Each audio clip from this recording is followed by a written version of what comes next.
Shall we get started? Are we starting?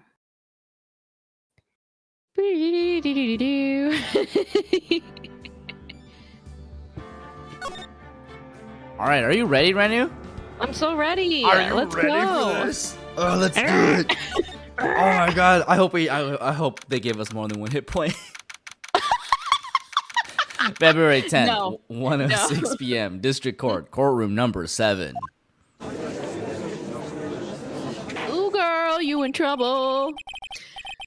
Now then, let's continue where we left off, shall we? Well, witness. Yes, how can I help you, Mr. Judge?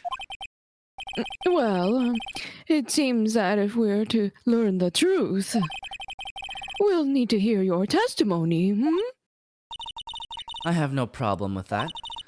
But when you've seen what I have, sometimes the truth is better left unknown. In any case, let's hear your testimony. Oh. Tell us about the plan that was carried out that night. She's so ominous. Spooky. The whole plan began with my death. A stupid plan hatched by Morgan Fay to install her own daughter as the next master. But for it to work, Maya Fay would first have to die. Oh, The idea God. was... Yeah, Jesus, that's fucking metal. Holy shit. Oh my god. The idea was for me to kill Maya and then have the blame pinned on Iris. The plan went wrong, but it seems to have succeeded anyway. What? So that means you really are. Wait a minute. Did you just say the plan was to kill Maya Fay? Yes? You have a problem with that? Only a little. Don't give us that nonsense. Watch yourself, trite. If you've got a problem, solve it during cross-examination. That's one of my rules. Mr. Gatto is correct. That's the court's rules. And by the way, that's one of my rules as well. To kill Maya. Could it be true?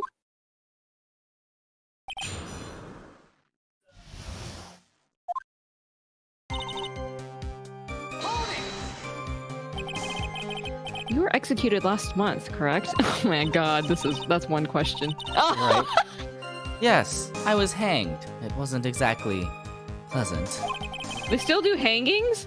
In this country, I guess. Oh my god. How did you manage to discuss the plan? When did you talk with Morgan Fay? Last year, she was transferred to the same detention center as me. Since I was on death row, and she was my mother, it was actually pretty easy to meet with her. I see.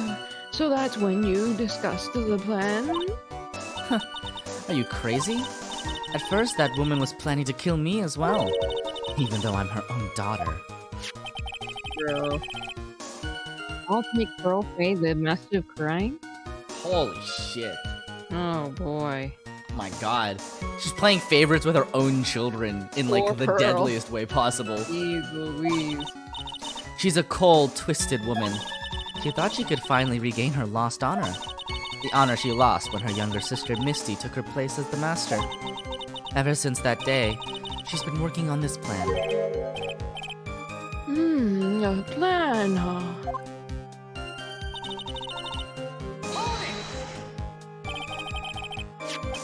You're talking about Pearl Fay, is that correct? Yes, though at first she had high hopes for the two of us. You and your twin sister Iris. That's correct. Fortunately, neither of us had much spiritual power. That's why we were abandoned by her, along with our father. Abandoned? The only person I ever really cared about in life was myself. My sister was a nuisance, so I convinced my father to leave her at an old temple. Oh. Oof. This An family Iris? sucks. Like, How'd you literally, convince her father to do that? literally everyone in this family is terrible. Iris is Yeah. like, guys, what's going on? Honestly, she kind of won the lottery by being donated to a temple. Hmm. Yes, my father remarried a woman who also had a daughter. The less children you have, the more money there is to go around, right? And on top of that, my father had absolutely no interest in children in general. Pearl is okay. Yeah, that's true. But Pearl is also like 8. Oh, horrible. The really horrible one was that woman. That bitter, vengeful woman. It was her stubbornness that gave birth to that child, Pearl Fay. She was born with an abundance of spiritual power, unfortunately for her. Morgan Fay heaped all of her broken hopes and dreams onto that poor child's back. All because of her pathetic dreams of having her bloodline become the main family. Oh my god, we really do just have 1 hit point. Maya would have to die, but why? For our bloodline to succeed as the main family, thus making Pearl the new master, the remaining descendants of the current master had to be taken care of. But Pearls would never agree to a plan like that. This is like such a like Japanese like plot line. Do you know what I mean? Right? Yeah. Like family the succession kind of the rules. main bloodline like branch bloodline Yeah. succession feud. Yeah. I mean, that And was like it's- the whole like Naruto like Yeah, Hyuga the Naruto Hyuga situation, thing. yeah. And it's like about totally pointless shit too. It's not even like not even like big shit like I'm the king. It's literally I want to be head of my sect of spirit channelers. Like it's so specific. Yeah. She adores Maya. How sad. You still don't get it, do you? What Pearl wanted had nothing to do with it. Morgan didn't care one bit about Pearl. The only thing she cared about was the position of the master. That's all. That's ridiculous. She was willing to sacrifice anything and anyone to achieve her goal. The life of her daughter, and naturally the life of Maya Fey as well. How could anyone do that? You know what? That's a good question, Phoenix.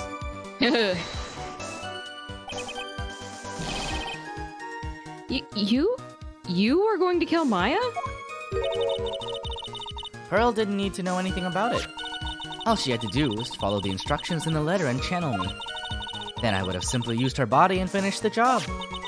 In any case, I'm already dead, and there's nothing any of you can do to me. Well, that's true. God. So the plan was to blame the crime on your younger twin, on Sister Iris of Hazakura Temple.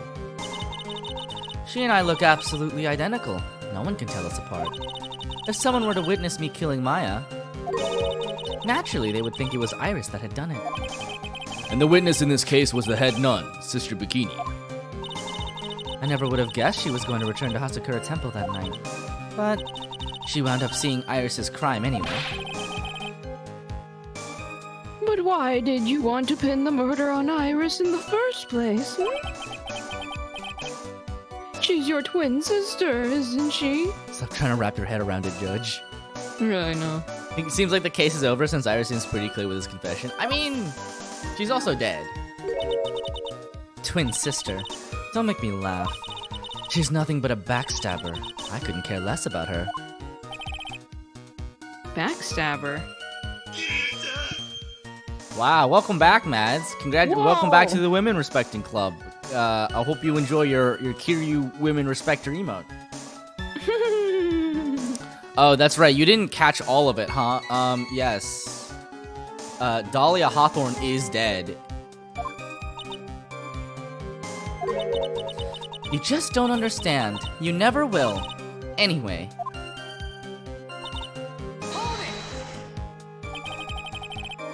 You think the plan was a success? Oh, you knew Dahlia was dead. Is Iris alive? Iris is alive.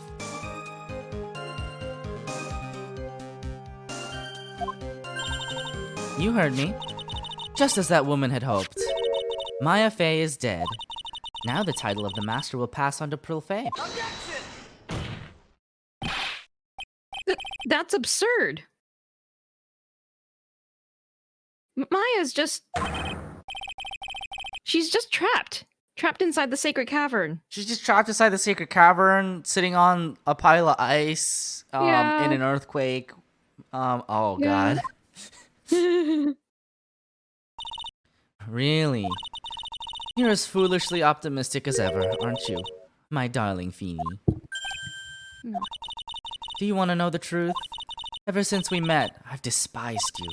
Your sniveling naivete and your pathetic faith in other people. I just want to know one thing. What did you personally think of Morgan Fay's plan? I told you already, didn't I? It was a stupid plan. It had no point, no value other than fulfilling her own greedy desires. Yes, it was certainly nothing to be proud of. If that's how you feel, why did you help her carry it out? Why would you do it? Why would you kill Maya? You may not understand it, being the kind and gentle soul that you are. You may not be able to appreciate why someone like me would help a woman like that. So then tell me, why? Isn't it obvious? I'm not like that woman. I only act in my own self-interest. The reason I helped her was for myself. For my own personal satisfaction. What did you say? So this woman, Dahlia Hawthorne. I've always wanted to do a murder. Oh my god. She had her own reason for wanting Maya dead?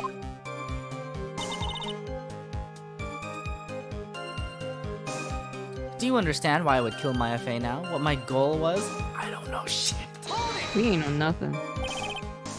Obviously, it's because you were helping Morgan Fay. Helping? Don't make me laugh. From the day I was born to the day I died, I never helped anyone. I lived for myself, and in the end, I died for myself. I thought that was obvious. So she wasn't actually cooperating with Morgan. She was just using Morgan and her plan so she could accomplish her own goal. All I wanted to do was kill Maya Fey. That was the only way I could think of to get revenge. Revenge? It looks like I have no choice but to present that piece of evidence. I can't believe it. She meant to kill Maya. I've got to keep a cool head. And I need to get more information out of her.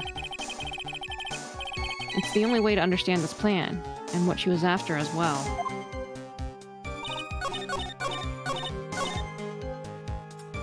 Okay, let's see. What do we have in our old book here? Now, who could it possibly be, Sean? Be careful. Once not.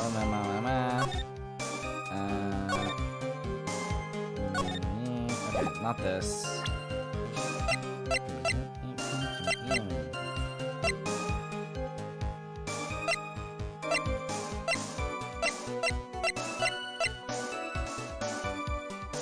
Yeah. Definitely not anyone we know. We don't know anyone she would possibly hate so much to get this kind of revenge on. I mean, I'm assuming it would be. Let's see. Yeah, there we go. Get in there. Could it be that your actual goal had nothing to do with Maya Fey herself? As I said, none of you have the power to punish me anymore. Because I'm already dead. Well, I had the same problem, you see. You can't punish the dead, and you can't take revenge against them either. You wanted to take revenge on someone? I was sentenced to die because of that woman, Mia Fey. I somehow knew this was it. I wanted to send her a message. It was at her hands that I suffered my first humiliation. I wanted her to feel the same pain she made me feel. Sadly, when I realized revenge was impossible, I gave up. And the reason it was impossible was it perhaps because Mia Fey had already died? Yes. Duh. And I realized there's only one way to take revenge against the dead. And how do you do that? Even when the body dies, the spirit, the ego, it lives on forever. Oh. Thanks, Tyler. Thanks for the sub. Why is Dahlia ripping on herself so hard? Who's to say? I wanted to take away the person that Mia-Fei loved most. I wanted to kill her with my own hands. That would be the one and only way I could take my revenge against Mia-Fei. That was the reason I helped out with that woman's plans. Just for that? For that, you would kill Maya? Your goal was no different than that of Morgan Fay. Hey, does anybody else know what's happening?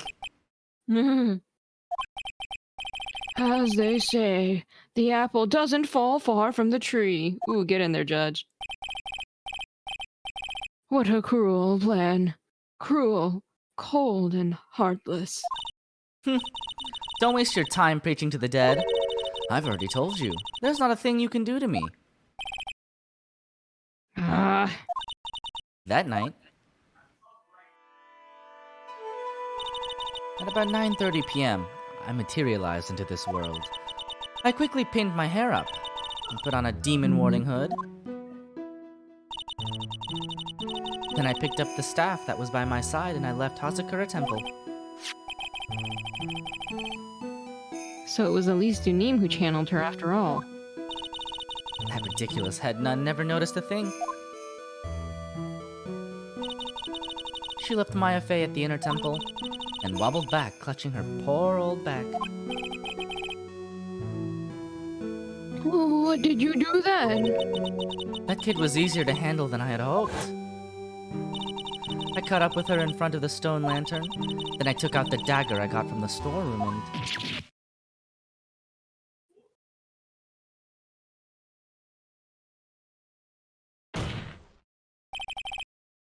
So then you're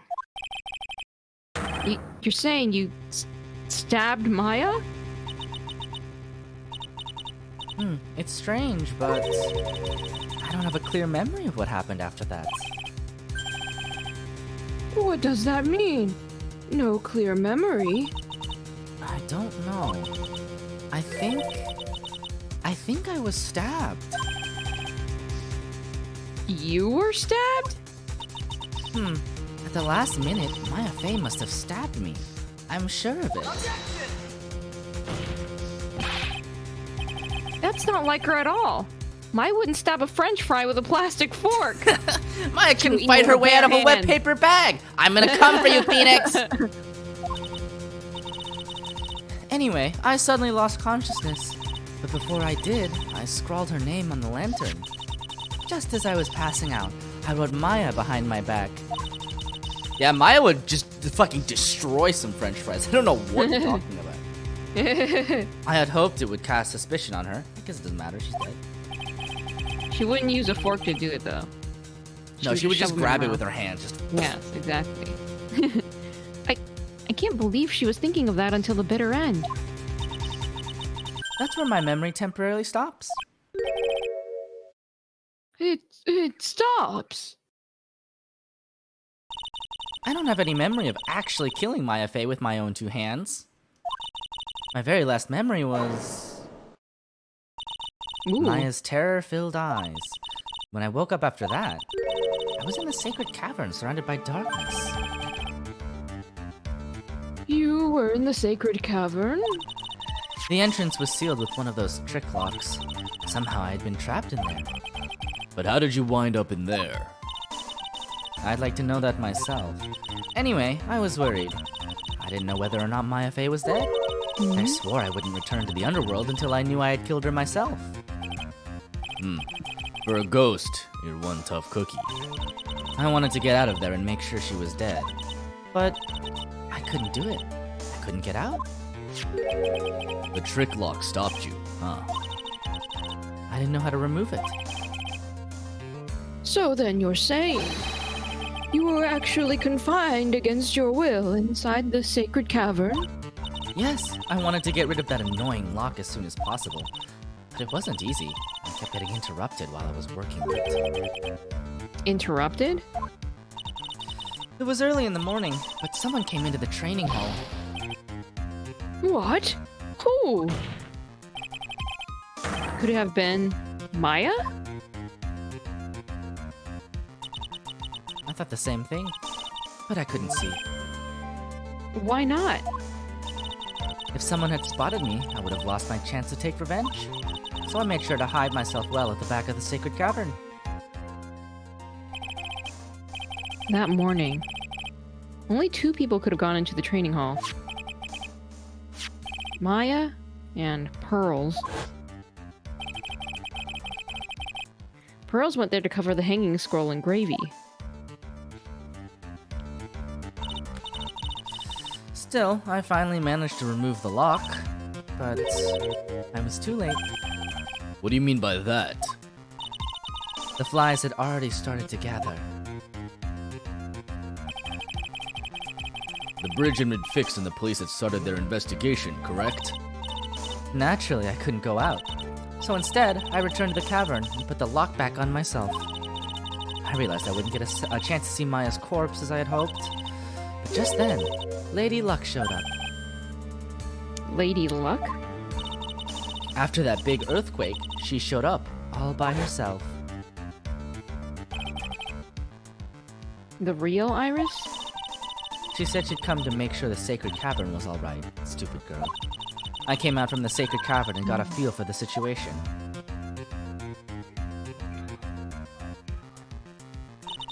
And I locked her away in my place.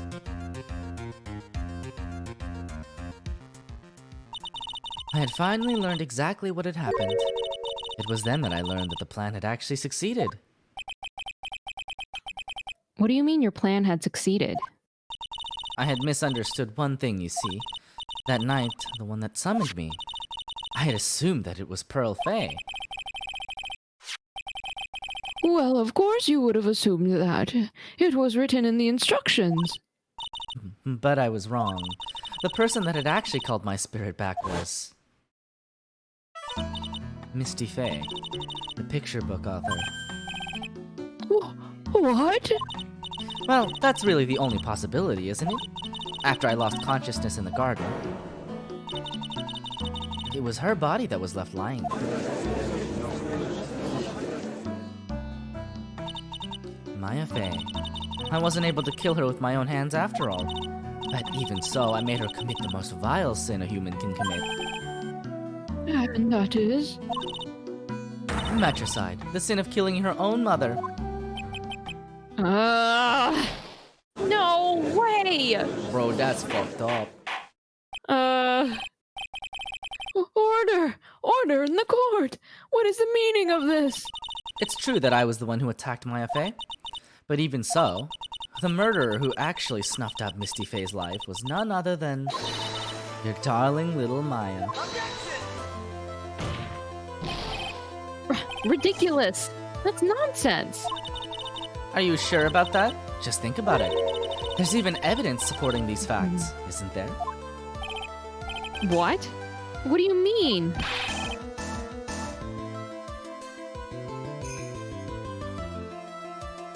What is this so-called evidence? The fact that Maya Fay has disappeared is evidence enough, isn't it? Huh? The idea that she's still in the sacred cavern is just ridiculous. She wasn't able to escape from the inner temple. That much is obvious. In that case, there's only one place she could be. Where? Do I have to spell it out? The bottom of the Eagle River. Where else? Eagle River. Maya Fay killed her long-lost mother. Can you imagine the guilt she must have felt when she realized that? That's why she threw herself into the Eagle River. Most bodies that wind up in there are lost forever. Phoenix is like, I lived. Hey, wait a minute. I'm not most bodies, am I? So, what do you have to say now, Feeny? Oh, oh.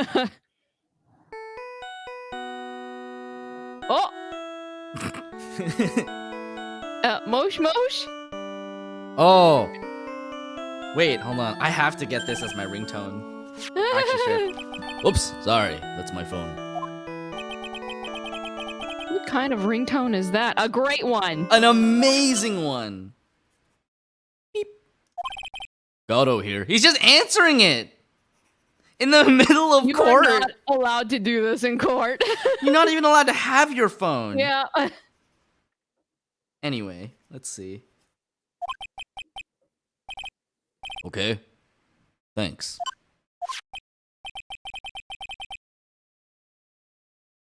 Was it something important? Yeah, I was ordering Judge! a pizza. You're supposed to be telling him off! Gado's theme is diegetic. Yeah, every time he just shows up, he's just like, do. And everyone's like, where's that music coming from? Yeah, answering your phone is a big no-no. They just finished removing the locks from the sacred cavern. That's great.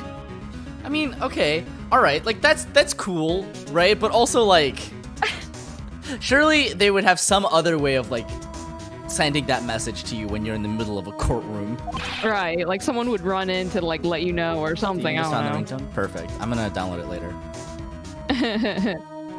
What about Maya? There was a woman in the cave. Was it Maya Fey? It was the accused, Sister Iris. Huh? Don't look so surprised. I locked her in there yesterday. I just finished telling you that, dummy. So, what about Maya?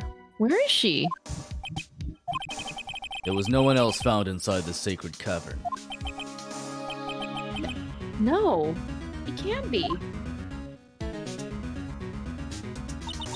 I told you, didn't I? She's dead. No. No! Bro, did he just lose his aid? Is she dead forever? For realsies? No take backsies? It seems that this case has come to an end. A tragic end. Have they not figured it out yet? No, nobody has used a single brain cell today. I know, please!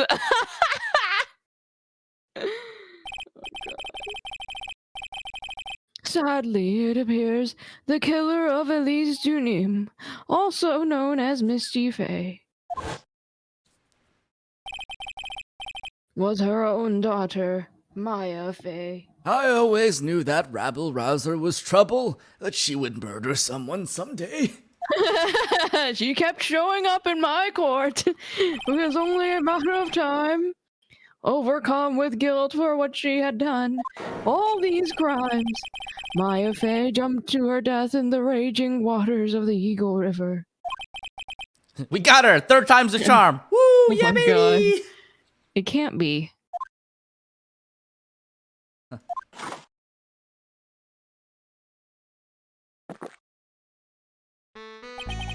Trite. Have you ever heard this one? Once you eliminate the impossible, whatever remains must be the truth, no matter how improbable it may seem. What is that supposed to mean, Prosecutor Gatto? It's a quote I made up just now because there's no one in this universe named Sherlock Holmes. I only know Herlock Sholmes. According to this witness, Maya Fey threw herself into the Eagle River. However, is that really the truth? Remember, this woman testified earlier that the bridge was already on fire when the murder was taking place in the garden, which means if Maya had thrown herself into the river, it must have been from the inner temple side, near the bridge. That's right. That's where she jumped from. But that's impossible.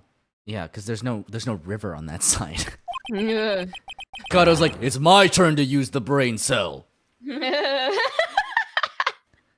It's impossible to jump into the river from there. What? Don't get your panties all twisted up, Trite. Just relax and think through the whole thing again. So it's impossible. Maya couldn't have thrown herself into the Eagle River. Well, Mr. Wright? Gato right here is like what happens when like you're like running a game of D&D and your players miss the obvious facts over and over again, so you just have someone step in like, guys, come on. Please, I beg of you, please. Miss Hawthorne claims Miss Fay threw herself into the river from the inner temple side. You have any evidence that refutes this claim? Yep.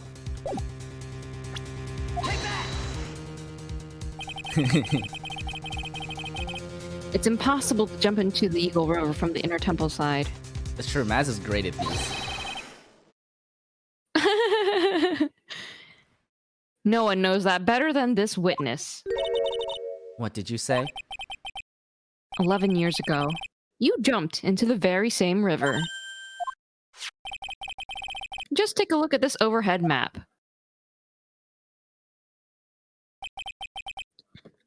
As you can see, below the cliff on the inner temple side is a big rock shelf. Oh, you're right.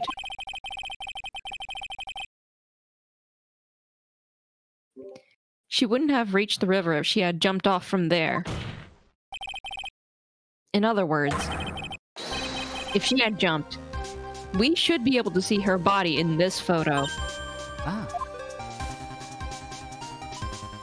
Huh. So you finally figured it out. You... No! Oh my god, that was only super obvious. Order! Order! I like to imagine that this entire time there's like a projector with the evidence like being shown, and like we've just been staring at the map the whole time. God was like, please, I beg of you, use your eyeballs. You're just playing with me. My FA's body is at the bottom of the Eagle River. There's nowhere else she could possibly be hiding.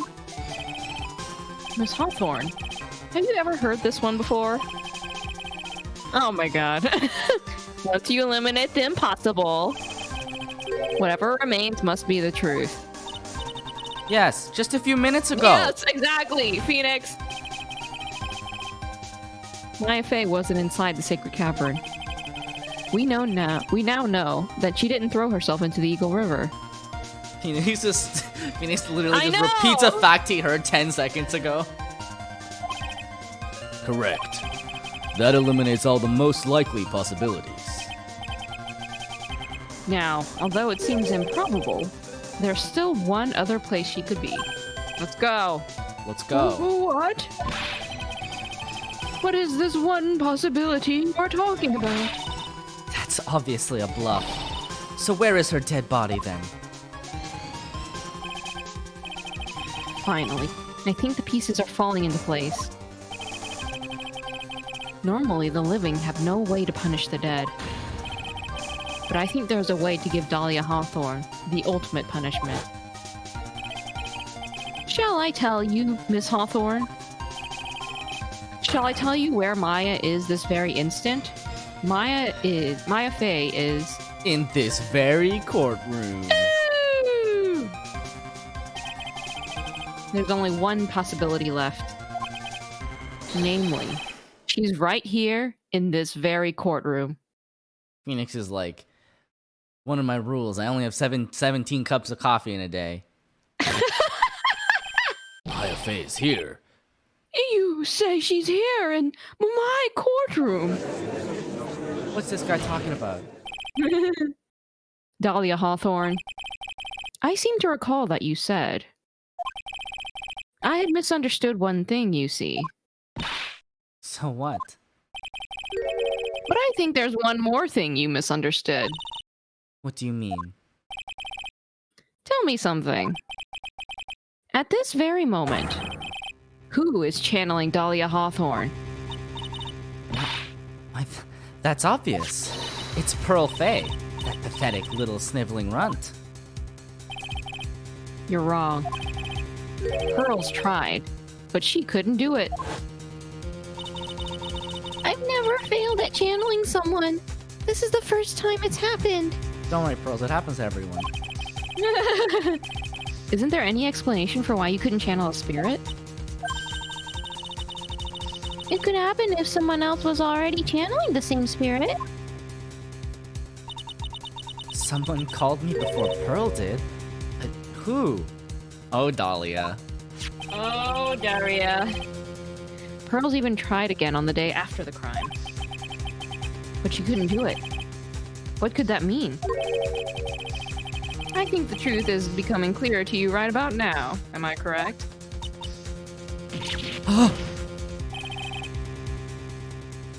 It wasn't Pearls that channeled you. There was someone who called you before she could. Promptly stabbed self. This is an easy one. Pearls couldn't do it, and Misty Faye is gone. There's only one possibility left. Come on already! I can't stand the tension! Dahlia Hawthorne, the person channeling you right now must be Maya Faye. What? Bro! But how could this be?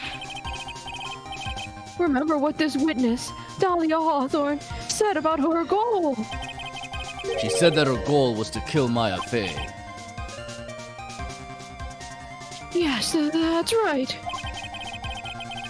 But if Maya channeled the spirit of someone that was trying to kill her...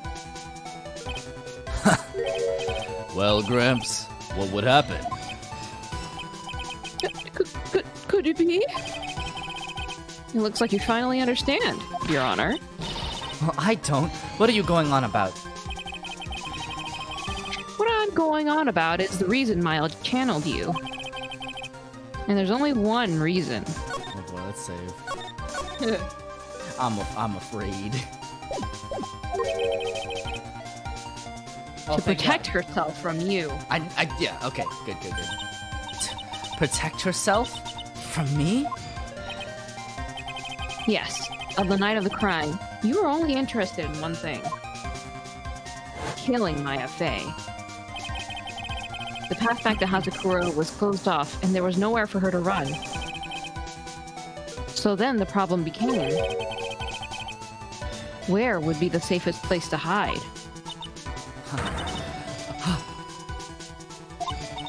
You mean... that's when she channeled me? All this time, you thought you had been channeled by Pearls. The greatest hiding place of all. Inside you! That's why it never occurred to you that Maya's hiding place was you. No. Don't say that. Holy shit, do you see that new sprite? You're saying that I, Dahlia Hawthorne, was played for a fool by that little whelp? Whelp! Maya Faye killed herself. Isn't it obvious? Sorry, but no. It would have been impossible for her to jump into the Eagle River. This was the only avenue of escape open to Maya. The only way that Maya could disappear from the inner temple. I don't believe you. A stupid little girl like that who has never been out in the real world? She could never have come up with a plan like that. Who could have ever given her such a brilliant idea? Well... Whoa! Me, of course. But... Mia! Where did Pearls come from? Yeah, where did Pearls come from? Like, if she's just been here, Dahlia's been staring at her like, hey, that's interesting. Wait! I think Pearl just arrived in, like, Mia's body. Like, I think this is Mia just arriving into the courtroom. But, Okay, alright. like, the concept is so funny. Mia Faye. It's been a long time, Dahlia Hawthorne. Oh, shit, What is is something about to going go on? down? God, I was like, what the fuck, man? Where did the little girl come from? So it's true. It was you. Yes. You're something else. But what? What are you doing here? That hair. It's Pearls, right? Tell me something, Dahlia. I want you to think back to that night one more time. You had just cornered Maya in the Inner Temple's garden. And then, in the final moments of the fight, you lost consciousness. I was stabbed by Maya Fey. Actually, Maya lost consciousness at the same time as you. She did? Not terribly surprising, since she was about to be killed. When she woke up, she was in the training hall. That's when Maya decided she needed help, so she channeled me. She explained in a memo the situation she was in. She asked me what I thought she should do. She did that? I can't believe it. Of course, I didn't have all the details. But one thing was perfectly clear. And that was? How did Maya write a memo? It's a good question. I don't know. I knew that you couldn't be allowed to wander free. Free?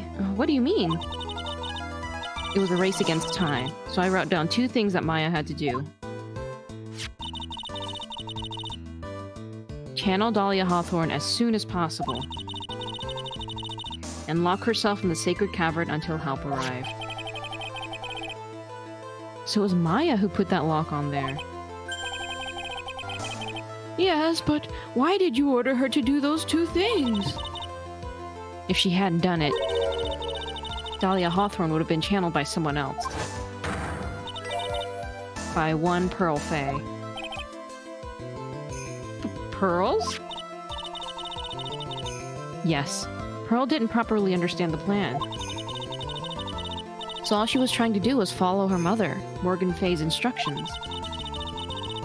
If she had succeeded in channeling Dahlia Hawthorne's spirit, things would have turned out very badly, to put it mildly. So that's how it was. Dahlia Hawthorne would have used the body of Pearl Faye to kill Maya at all costs. Yes, it certainly sounds like that was the intent all along. How dare you? I won't forget this. Why not just admit it, Dahlia Hawthorne? Your little plan was nothing but a big failure. Yes, another failure to add to the pile of shame, wouldn't you say? Ooh, Oh my god, spicy! yes, spicy! What do you mean by another? Think about it, Dahlia. Remember all your past crimes? Not a single one of them was a success. They all ended in failure. Bro, Terry Falls is dead! Excuse me? Yeah, he took the fall for her, dog. He's dead! He is dead.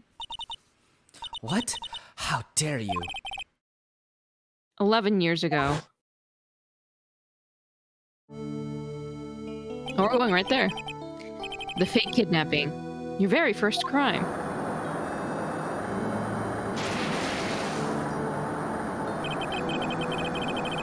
You got your hands on a $2 million diamond, but...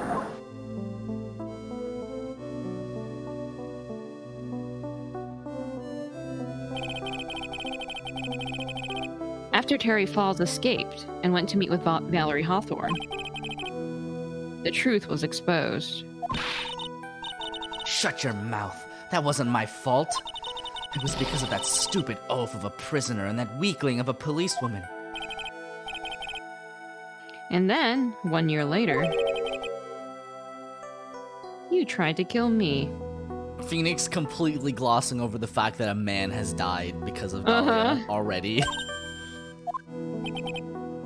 Well, I'm still alive, but... Oh shit! He's dead Yeah, too! this Two guy men are too, dead, yeah. Phoenix! By the way, you wound up killing someone else. You know what? Actually, a lot of people have died. Yes. As a result, you were sentenced to death.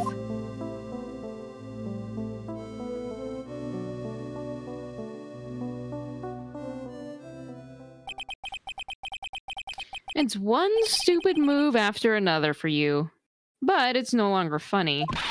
You, wipe that smug, happy-go-lucky smile off your face. How dare you be happy? And now this. You've messed up again. You let Maya Fey escape. Even though she was right there in front of you. Mia Fey. Mia Fey. Mia Fey. Mia Fey! You spinster! Whoa! I was supposed to kill Maya Fey like I swore I would. It's not a success if you commit a crime and gain no actual benefit other than not being charged. I guess so. If only you had gotten this spiky-haired jerk the guilty verdict, I wouldn't have been hanged to death. Look at this idiot! True. He couldn't lawyer himself out of a paper bag! Hey. But I think you finally understand, Dahlia Hawthorne. Yes, Dolly was hanged.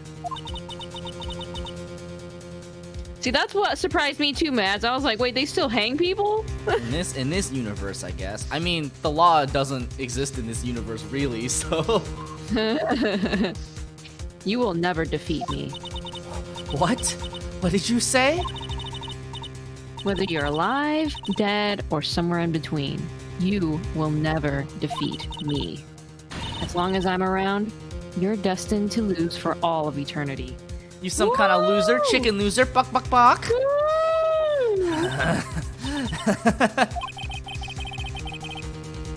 I remember what you said earlier in the trial. You said there was no way we could punish you. Because you were already dead. What about it? Then you said, even when the body dies, the spirit, the ego, it lives on. Forever. That's very true, Dahlia. And that's exactly the punishment you'll never be able to escape from.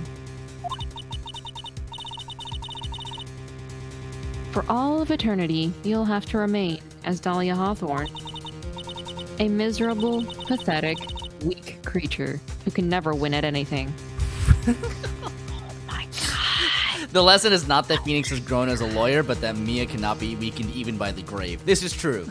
Mia Fey is actually the most powerful character in the universe. Like, holy shit. Mia is like systematically destroying Dahlia on a conceptual level. And for you, there is no escape from that. No hope of freedom. Since the day you were executed. The narrow bridge that once stretched out in front of you has burnt to a crisp.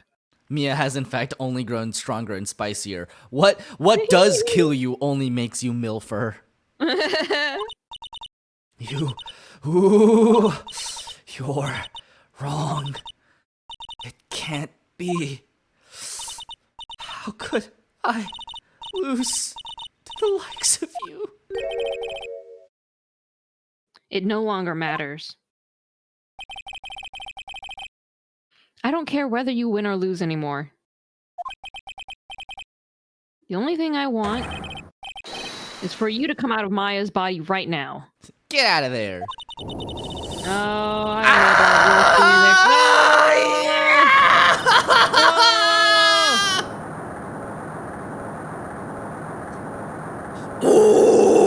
Whoa!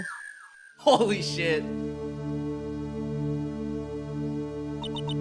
I'm not ready. Not ready to go.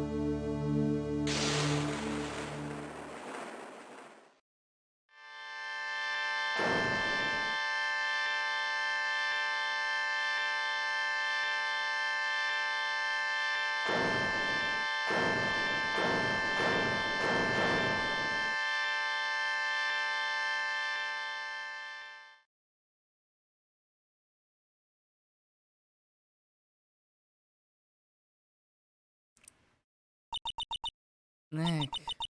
This. Blech. Oh, Maya! Whoa, someone should probably go pick her up, huh? You thought this was a game about lawyers and trials and courts? Nope, it's about ghosts. It's about ghost court. It's about ghost court and hell. Now then, I assume you are the real Iris? Yes, I was just rescued from the sacred cavern. I must say, you and your twin sister are indeed identical from what I can see. In any case, it appears that everything has finally been cleared up. Mr. Gatto, what happened to Dahlia Hawthorne? If you ask me, Your Honor, it looks like she went back to the hell she came from.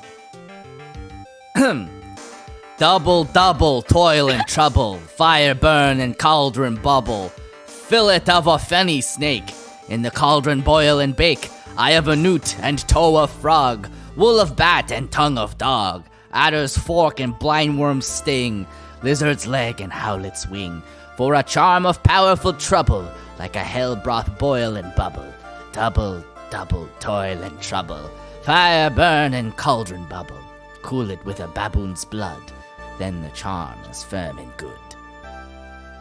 Okay, hydration, 4 of them, go! 4!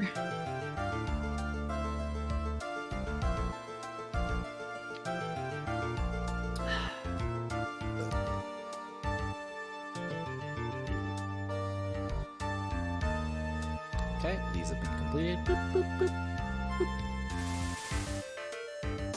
All right. Are you ready? Okay. Ready. We're nearing the end of the game just in time for spooky season. That's true.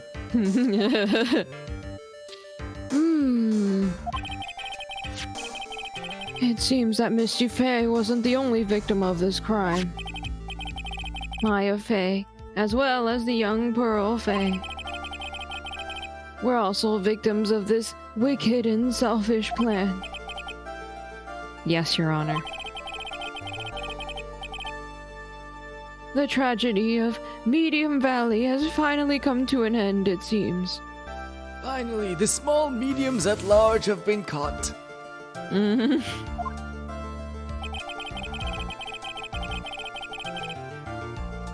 It would be best for everyone if no further attempt was made to channel that spirit again.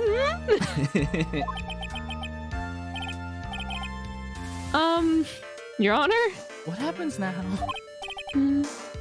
Yes, what is it? About this whole spirit medium thing. It's almost weird how comfortable you seem to be with the concept now. You saw it with him own eyes right now. Yeah, he literally saw a ghost swear eternal vengeance and become a demon. Yes, and then Maya came back. So, well, to be frank, my younger brother is quite judgmental. He often criticizes me for not studying hard enough. What even is the verdict of a trial that ends with the attempted murderer just descending to hell? It's a good question. That's why I made a concerted effort to study up on the Kurine channeling technique. Wait, what? What? What do you mean? What does that have to do with anything? Hey, isn't that the New Year's issue of Occult? Listen, I did my studying. Isn't that a tabloid?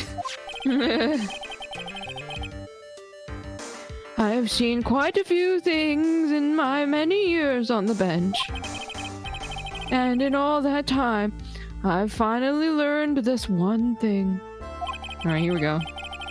Each case is different and takes place in its own world, if you will. It's like a multiverse of cases, if you will. In order to fully understand that world, first we have to immerse ourselves in it completely.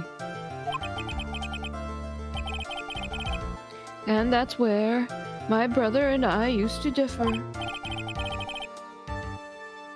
Never thought of it that way. At any rate, it's time to pass judgment in the case of Iris of Hazakura Temple. Objection! Oh!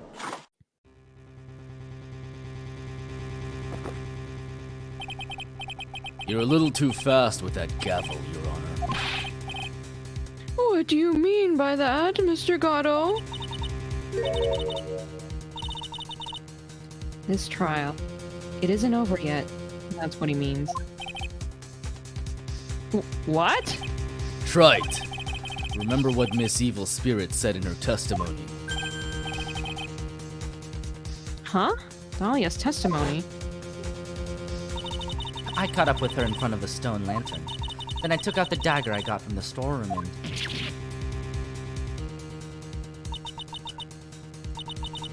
It's strange, but I don't have a clear memory of what happened after that. I think I was stabbed.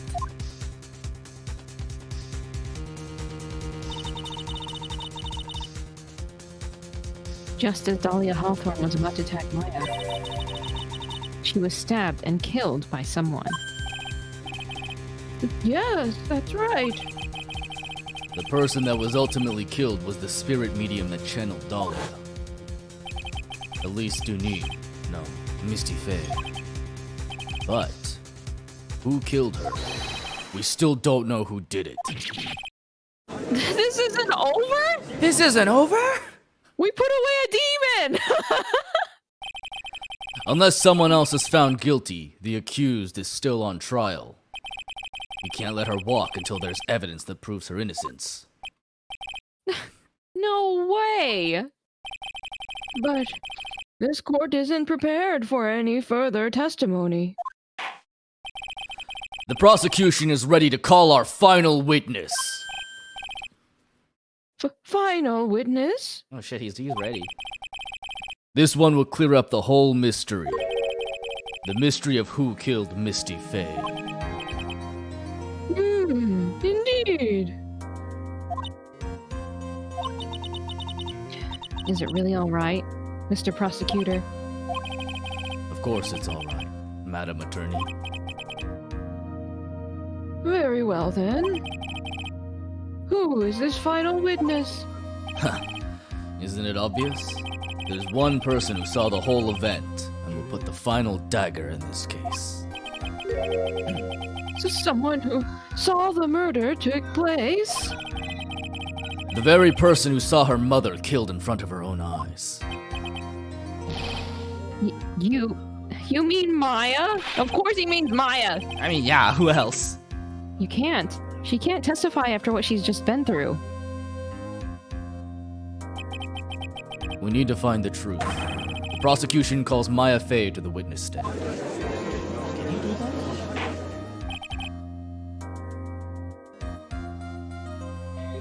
Very well. But first, we'll take a brief recess. We'll have to wait for Miss Faye to recover before summoning her. Once we receive the doctor's permission, we will proceed with the trial. She was absolutely on the floor the last time we saw her. Hey, Trite, I've got something to say to you, so listen up.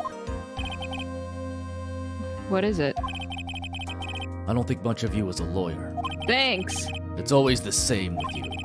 You somehow manage to just squeak by without even a faint understanding of the case. Some beautiful woman always seems to come dashing in at the last minute to save you. Thanks.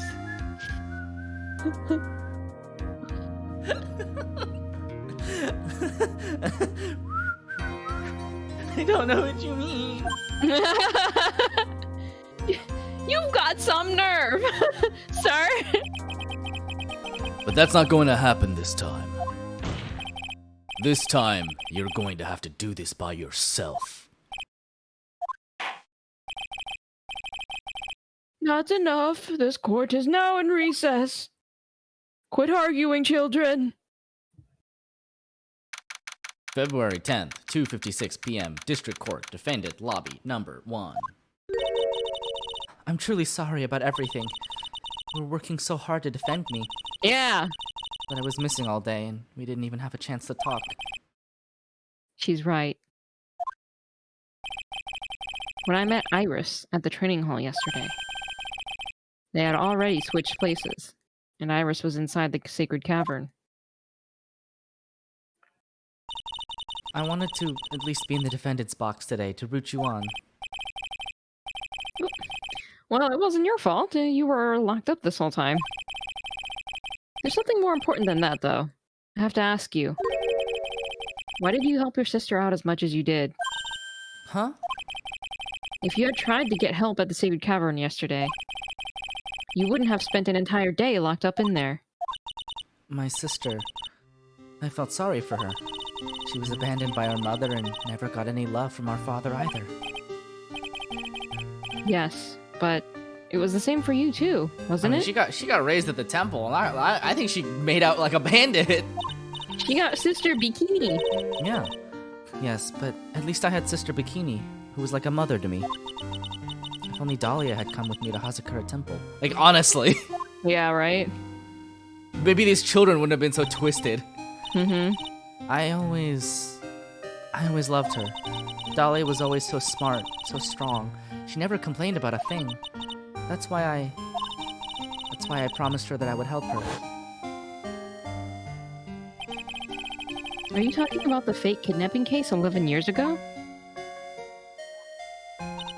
Yes. I wanted to be useful to her in some way.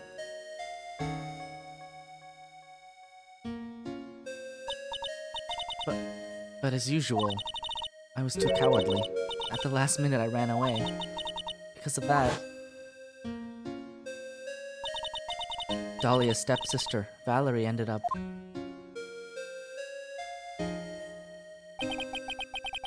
That was the case that wounded Mia so badly.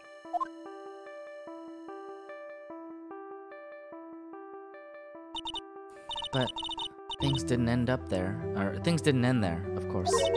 Some people suspected that my sister was involved in the murder. Some people? You must mean... Yes, 2 defense attorneys. Mia Fey and Diego Armando. After poisoning Mr. Armando, who was getting too close to learning the truth, Dahlia even tried to kill the person who had unknowingly hid the poison for her. You. That's right. Iris. There's one more thing that I have to ask you. Yes? What is it? On the night of the murder, the person that cleaned up the corpse of the victim, Elise Dunim, was it really you? Yes, it was me. That night after I rang the lights out bell, I went back to my room. At around 10:30, I received a call on my cell phone.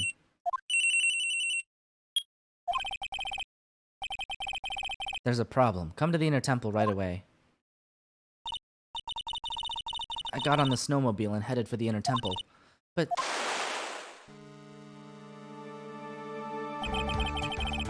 The path to the inner temple was cut off, right?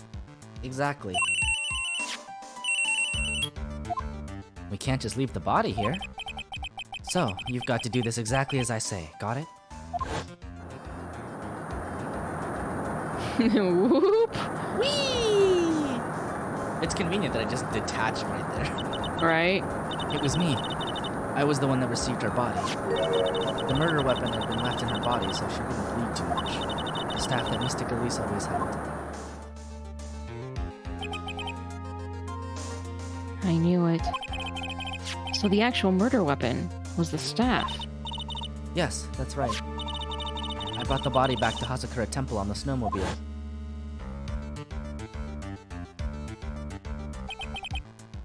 But why?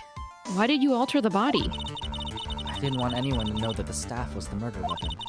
I didn't want to leave anything that would lead back to Misty Faye. So I dressed her in a robe and stabbed her with a shichishito. I wiped the blood off the staff's blade and left it next to her on the ground.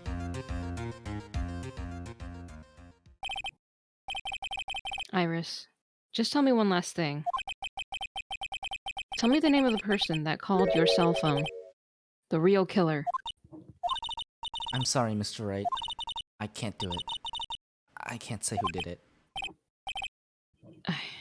I see. Victim staff updating the court record. Defendant? Yes? The judge is calling you. He wants to see you in his chambers. He has some questions about Dahlia Hawthorne. All right. Well then, I'll see you later. There's something I want to tell you. Oh, okay. Something she wants to tell me with a blushy face? Bleshy, bleshy. So it's true. Iris cooperated with a real killer. Maybe even from the very beginning. Phoenix. Mia. How's Maya doing? Physically, I'm not worried. She'll recover completely. But emotionally, she's been hurt very badly by this case.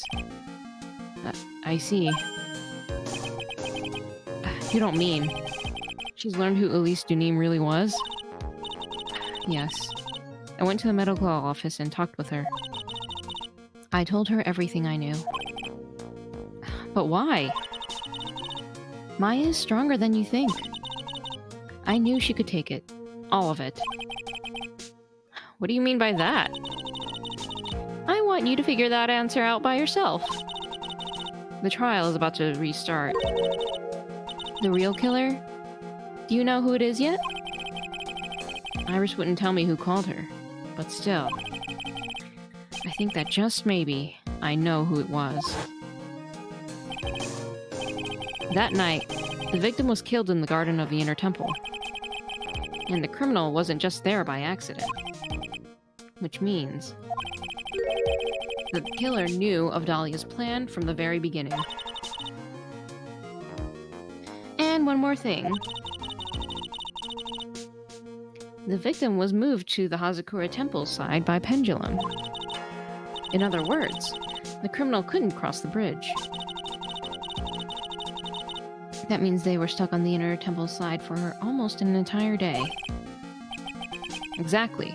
So the culprit was someone that wasn't in Hazakura Temple the following day. That's as much help as I can give you. The rest of the battle is yours to win, or lose. Okay, I've got it. Thank you, Mia. Finally. It's almost time to bring this case to an end. What exactly did Maya see, anyway? And who was it who actually killed Misty Faye? Whoever it was, I have to prove it. Me. All by myself. Or Gato's gonna give me crap! Yeah, pretty much.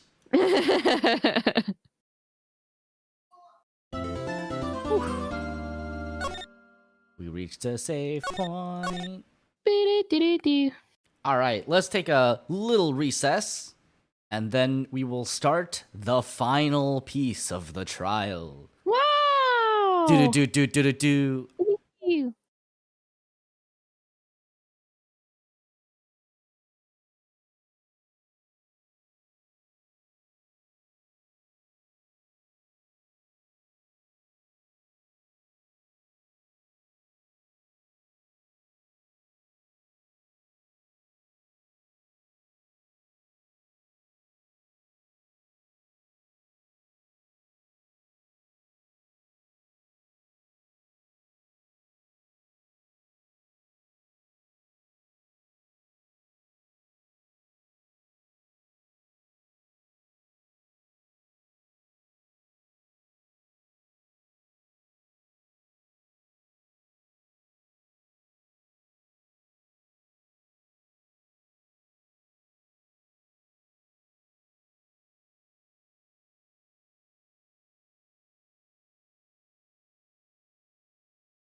Oh.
Aww.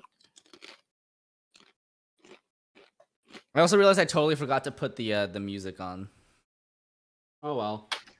We'll just do it ourselves.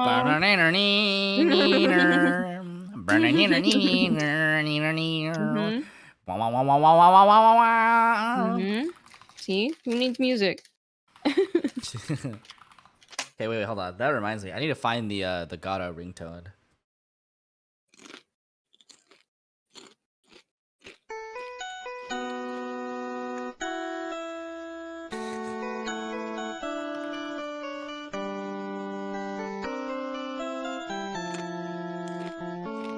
It's adorable.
All right, cool.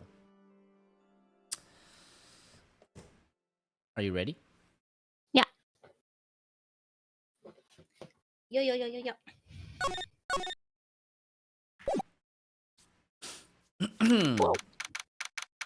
February 10th, 3:36 p.m. District Court, courtroom number 7.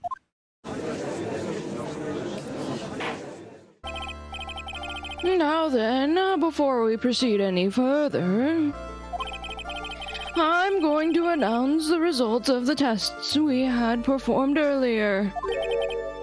Tests? Yes, tests. On the bloody dagger that was found stuck in the pine tree. Oh yeah, that was a thing. Yeah, the actual blood tests. Oh yeah, that! I totally forgot about it. Don't worry. That's the weapon that Maya Fey used when she fought with the victim. So what are the results? Was it the victim's blood, or...? Due to time constraints, a full test wasn't possible. However, there's one thing we can say with certainty. The blood that was on this dagger was not the victim's blood. And whose was it? Ooh. That is all. Now then, let's restart this trial. So it wasn't Misty's blood on the dagger. Then whose was it? Dagger updated on the court record. I'm sure both the defense and the prosecution know this, but this trial is rapidly coming to a close. Both sides will need to show some firm evidence with their claims. I understand, Your Honor. From what I've heard, the witness is dangerously weak, physically speaking. So let's finish this quickly. Agreed. Very well. Please bring in the last witness. Maya. Witness, please tell us your name and profession. Maya Fey. My profession is, I'm the assistant manager at Wright & Co. Law Offices, I think. Maya. According to the magazine I have here, you're a spirit medium of the crying channeling technique. Channeling doesn't pay the bills, Gramps. Neither is being an assistant. I'm frightened. The Fey clan, I don't want any more to do with it. I wouldn't either, Maya. I would simply leave. Maya. Oh, Maya. The pain the Fey bloodline causes must be unbearable. Very well. Now then, Miss Fey. When the event occurred, you were in the garden of the Inner Temple.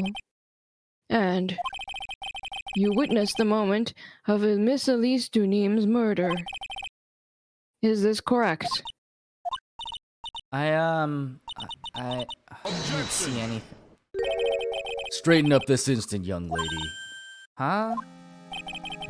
Pick your head up and speak clearly. There's always time for crying later. But I almost got murdered, dude. Bro, I got possessed by a demon. Your mother was killed right in front of your eyes. Oh my god. There's nothing you can do to change that fact. Oh my god. But there's something you can do. You can finish this. You've been watching the whole thing, right? You've seen the witnesses come out, and you've seen us squeeze the truth out of them. Now it's your turn. Let's hear your testimony. On the night of the crime, what exactly did you see happen? Witness, if you please. Yes, Your Honor.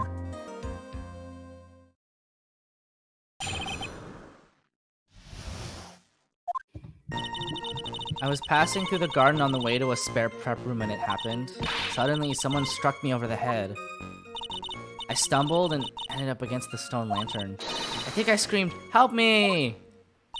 Then something warm splashed over me. That's when I lost consciousness. So you were struck on the head. I suppose it must have been this staff. Maya, the person who hit you. It was Dahlia Hawthorne, wasn't it? I'm sorry, Nick. I couldn't see. I don't know who it was. Maya, think hard. Sorry, Nick, but I really couldn't. I only have the one brain cell, man. Oh my, and it was dark! It was dark. I haven't got eyeballs I can see in the dark. Can you see in the dark? Fucker. No. Can't say it was an especially good night for young ladies to be walking around alone. Oh my god, it's Dan. Hi, Dan. Hi, Dan.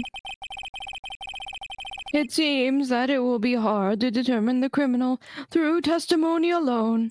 You think I got fucking dark vision, Nick? Excuse me.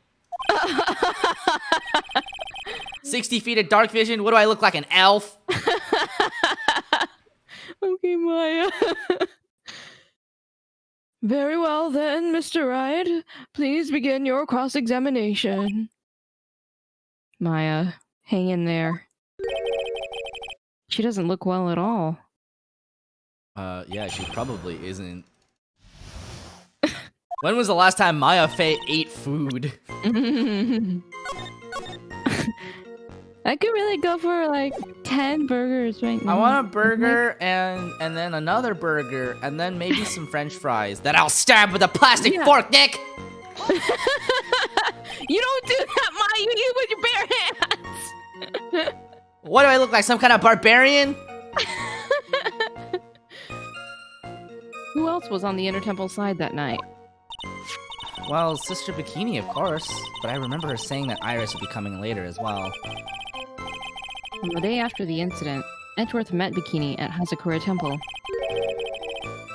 That means she couldn't be the criminal. So then, did Iris actually come later like she said? Let me think. She seems confused. It's probably because she's so tired. No, I'm sure I didn't see her. She must have come while I was preparing for the training.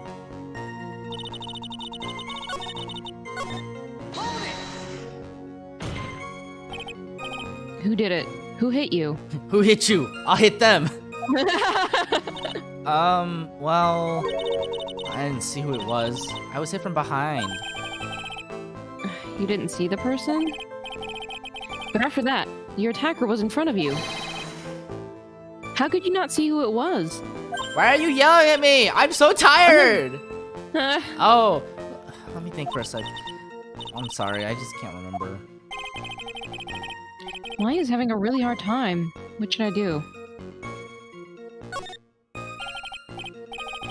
Come on, Maya. This isn't making any sense. Why didn't you see this person? Well, let me think. It was, oh yeah, that's right. It was dark. That's it. Duh. We only established this already. We've only established this like 8 times. It was dark. Yes, Your Honor. It was very dark that night. Was it dark? We are all in agreement. It's not good to have too much night vision. Yeah, it's not good to have too much light around when someone is undergoing spiritual training. You know, mess with the flow, the vibes, the mojo. The vibes. Come to think of it, there was earlier testimony to that effect as well, Mr. Right? Mr. Right? So it was dark in the garden on the night of the crime. Which is why she didn't see her attacker. I thought maybe she was trying to hide something, but I guess not. Judging by the testimony thus far, the identity of the attacker was most likely the spirit that was channeled by Elise Dunim, Dahlia Hawthorne. Very well, please continue with your testimony. What happened after you were struck on the head?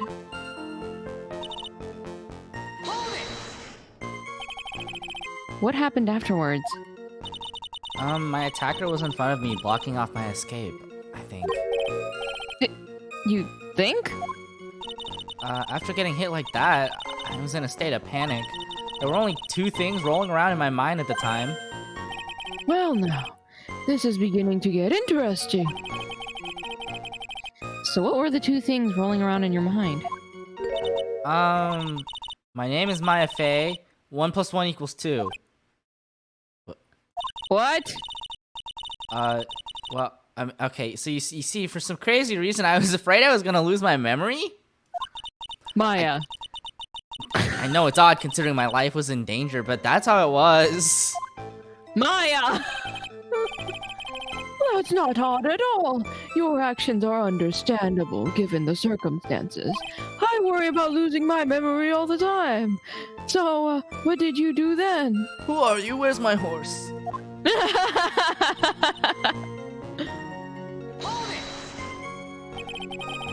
You think you screamed, but you're not sure? Listen, I was a complete wreck. It was dark and I couldn't see my attacker. Was it a man, a woman, an adult, a child? I had no idea. I was scared out of my wits. Believe me, my dear, I'm certain I would have soiled my robes. I would have peed my pants like a little pissy baby. I thought this person might attack me, so I... Anyway, I'm pretty sure I screamed. I thought that was my last hope. Wow, it sounds like poor little Maya really was out of her mind. But I wonder what she meant by last hope. What do I do? Do I press her for more details? Wait a minute, Maya. What's this my last hope stuff? What? What do you mean by your last hope? No. That's what you said. You said my last hope. Huh? What? I said what? Oh my god. Look, you were facing an attacker that you couldn't see and then you screamed, right? You screamed, "Help me!" Yeah? But you testified that you screamed that because you thought it was your last hope. Oh, well, that's like... What do you call it when that happens?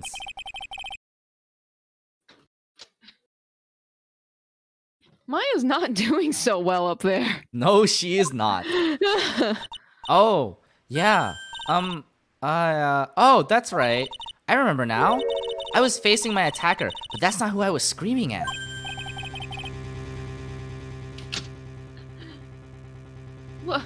What did you just say? Yeah, that's right. It was the person behind my attacker that I was yelling at. That's who I was screaming for help. Oh! Ah! What is it now? Oh, I messed up. I didn't mean to let that slip out. Oh no! Maya, what? Huh? Witness, are you absolutely sure of what you're saying? Behind the attacker, there was another person. I am... Well, I meant to keep that part a secret. What did you say? What have I done? Maya, no! It takes a ton of pressure to make a diamond. That's what I always say. A ton of pressure? You're in a court of law here. You can't make things up or try to hide things in this chamber. Witness, the information you just presented is vital to the case. I want you to add it to your testimony. I could see a man behind my attacker by the light of the stone lantern. What? What? It was not lit on the night of the crime, Maya. Uh-huh. So there was a man standing behind your attacker. Yeah? That man. He's the killer. He stabbed her from behind. He's the one who killed Elise Dunim. Otherwise known as Misty Faye, your mother. Killer? Maya. You know who killed your mother, don't you? Well, what is the meaning of this, Mr. Wright?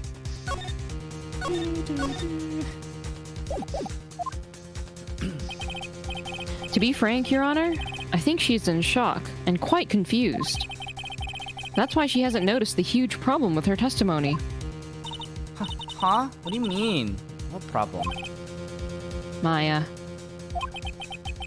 On the night of the crime, that stone lantern was out of commission. Huh? What? It's true. There was no light anywhere in the garden that night. No! Wait, that's true. We did establish that. Yeah, because you said it was dark. You said it was really dark. Order in the court. Mr. Gatto, explain this. My coffee will explain it. Add the pureness of milk to the perfect clear darkness of coffee. Stir. That is the state of the witness's mind right now. A cup of cafe au lait. What does that mean? Cafe au lait? Is that even legal? Mr. Trite's words are the milk, and you are the spoon, Your Honor. What does that mean? What does that mean? I'm a spoon. I'm no spoony bard, I'll have you know. You must have noticed it too, Trite. This witness's mental state is highly unstable. It's not hard to understand why she would make a little mistake like that. Sorry, but that's not going to cut it. What did you say? If there truly was no light in the garden, then there's a fatal contradiction in the witness's last bit of testimony. Nick. May I? Recall the witness's statement about her attacker. She said that she didn't know if it was a man or a woman, an adult or a child. And yet, the witness could describe a person that was standing behind her attacker. And she quite clearly described him as a man. Oh. In other words, that would have to mean that Maya actually saw our mystery person, despite it being so dark that she couldn't see the face of her own attacker. No! Order! Order! Order! What in the world does this all mean, Mr. Wright? Are you saying Miss Faye saw the real killer under pitch-black conditions? Objection! Trite, do you have any idea what you're proposing? How could she have seen in the dark? Do you think she has dark vision like some kind of elf? There was no other light seen at the source. Wait, other way around. There was no other light source at the scene.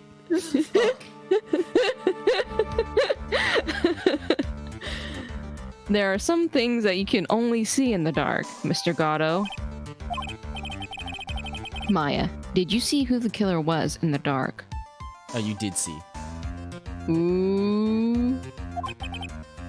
And now, you're trying to cover for him. Cover?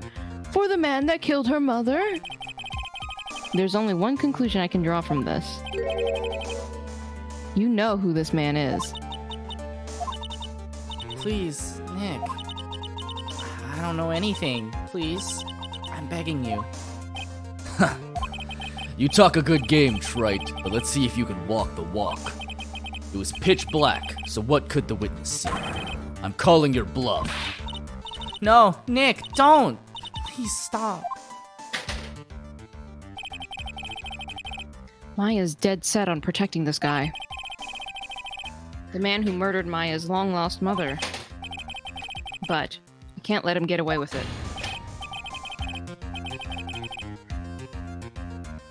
I'm a lawyer, an officer of the court. I'm here to find the truth.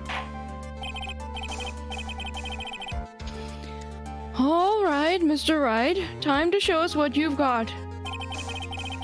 Who was this person that you say Miss Faye saw in the darkness? Only one.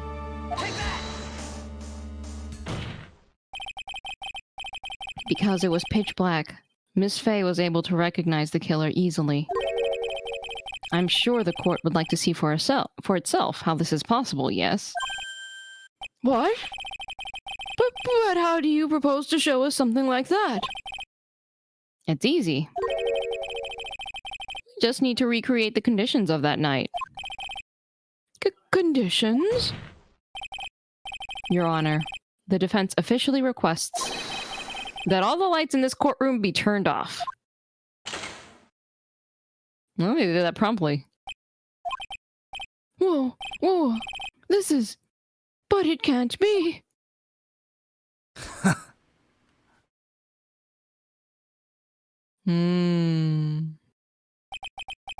That was a nice bit of deduction. Trite.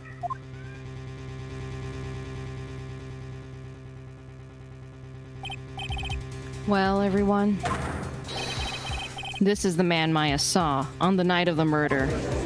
Holy shit, did Gato kill someone? That's raw as hell! Order! Order! Order!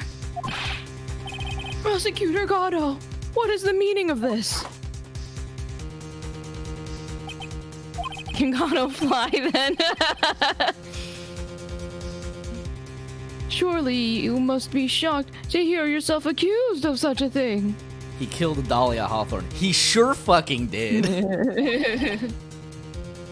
Why aren't you denying it? Your Honor, you're asking the wrong person. What do you mean by that? If you've got a question, ask the witness. That's one of my rules. Well, Maya, how about it? what you saw that night. Was it 3 glowing red lights? Well, witness, answer the question. You're wrong. I never saw that. Maya! I thought the person that stabbed my mother was a man for a totally different reason. What? Oh my god, is this still continuing? Witness, Mr. Wright, what? Stop your chattering, Your Honor. Chattering? If it's worth asking, ask the witness. That's one of my rules. All right. Well then, let's continue with the testimony. Please tell us how you knew the killer was a man. Yes, Your Honor. I didn't realize it until after I woke up, but... The killer. When I came to, I was just lying there on the training hall floor. By the time I got back to the garden, the place totally changed. The torches were lit and the body was gone. And all of the snow around the stone lantern had been carefully cleaned up, too. Since the person did all that work alone, I just assumed it was a man.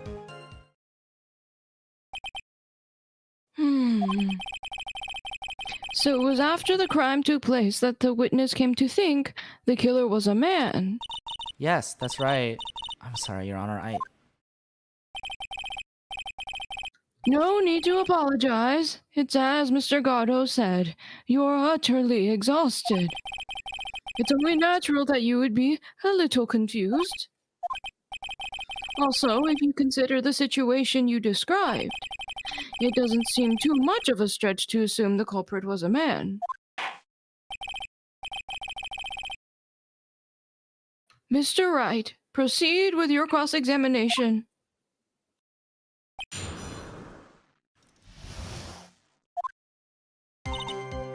just gonna drop a little Saberino.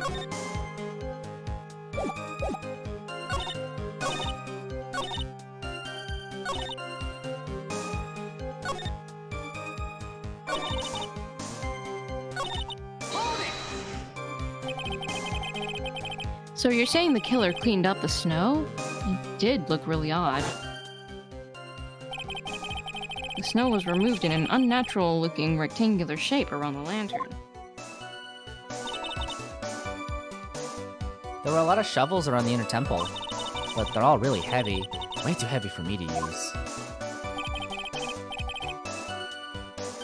An odd fellow indeed, this killer. Why on earth would anyone want to take snow away? Well, there's one thing I can think of. Didn't you say that a lot of the victim's blood sprayed onto the snow? Yeah? The area I collapsed in ended up being splattered. In other words, the killer's purpose was to hide the bloody snow. I think that's the most reasonable explanation. Perhaps. However, there's something that's bothering me. If the killer just wanted to hide the snow with blood on it, there was no need to remove that amount. That's true. He could have scooped up just the snow that was stained with blood.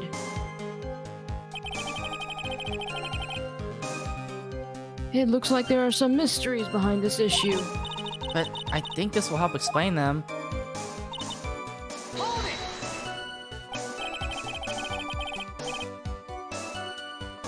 So you're saying that you never saw the killer, right? Yeah? But earlier you very clearly stated that you saw a man behind your attacker. Nick, I'm sorry. The killer certainly went through a lot of trouble. Moving the body by pendulum, manipulating the crime scene. But for what purpose? Why do all that? Maybe Maya knows more than she's letting on.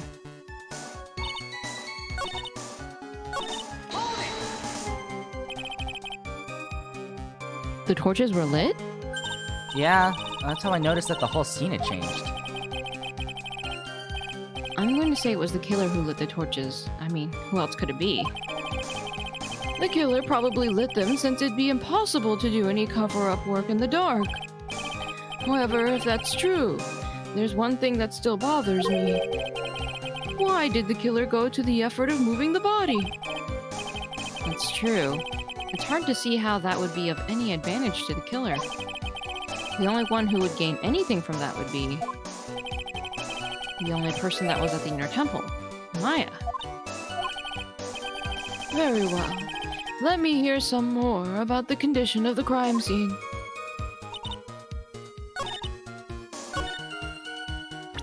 Okay, I'm gonna go out on a limb and present what I think should be correct, but I don't know.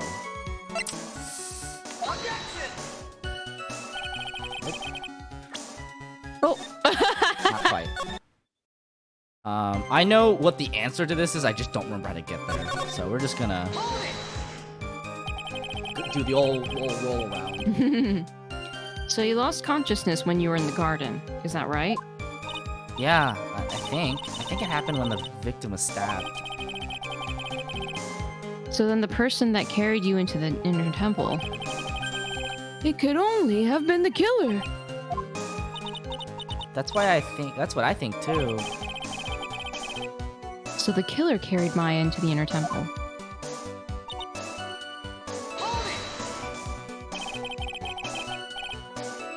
Naturally, the killer must have done it, right? Yeah, I think so.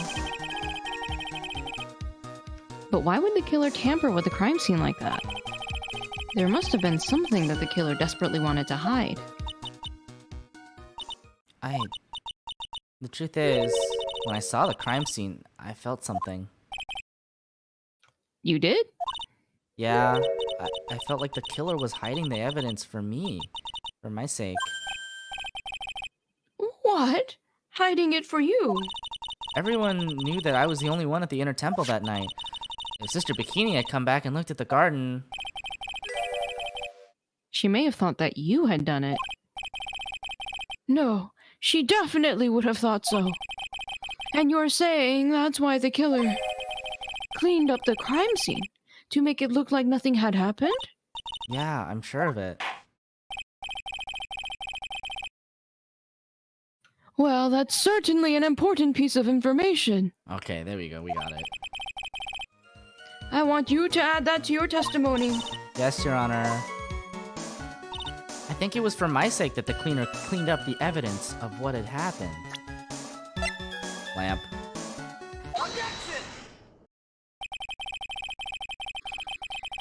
The body of Elise Dunim was carried all the way to Hazakura Temple's courtyard. Then at the garden, the real scene of the crime. The snow that we suspect was covered in blood was scooped up and removed. It's reasonable to believe all this was done in an attempt to hide the true crime scene. However, there's still one matter that seems somewhat odd. Oh, and what would that be?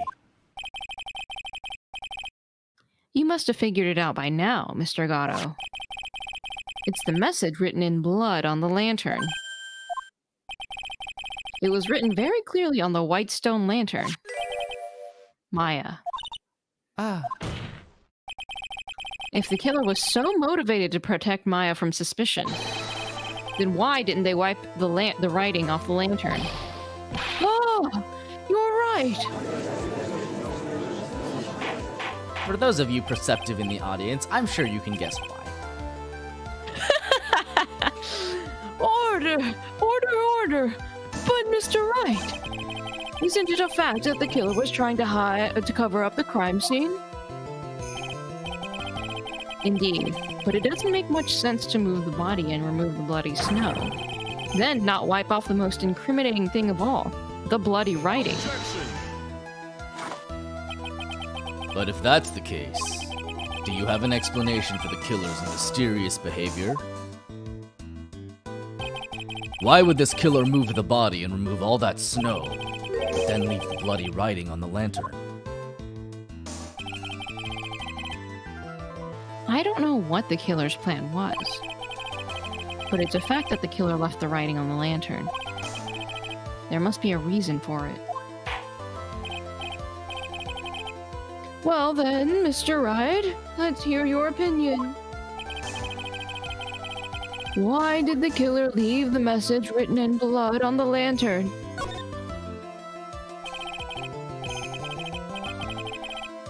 Prosecutor Gatto, earlier in this trial, you gave me some good advice. Once you eliminate the impossible, whatever remains must be the truth. Maybe you're not as dumb as I thought.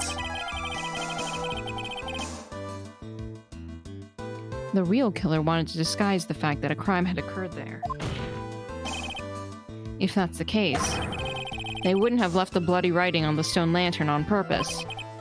Therefore, it must mean that they didn't notice it. But that doesn't make any sense.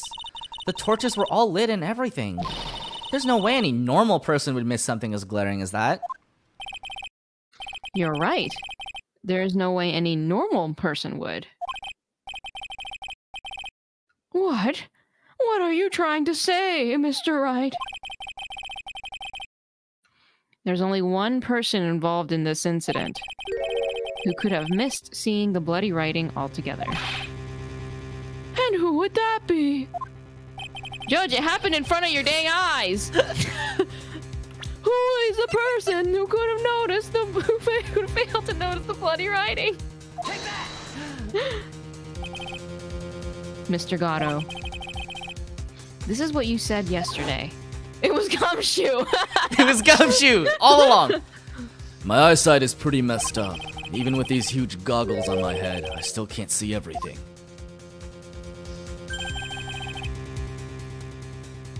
You can't see everything. Is that correct, Mr. Gatto? This lantern was submitted as evidence today. I would like the court to think back to the moment it was first presented. This lantern! There's something written on it. Why? It's written in blood. Huh, nonsense! This lantern, it's as clean as a whistle.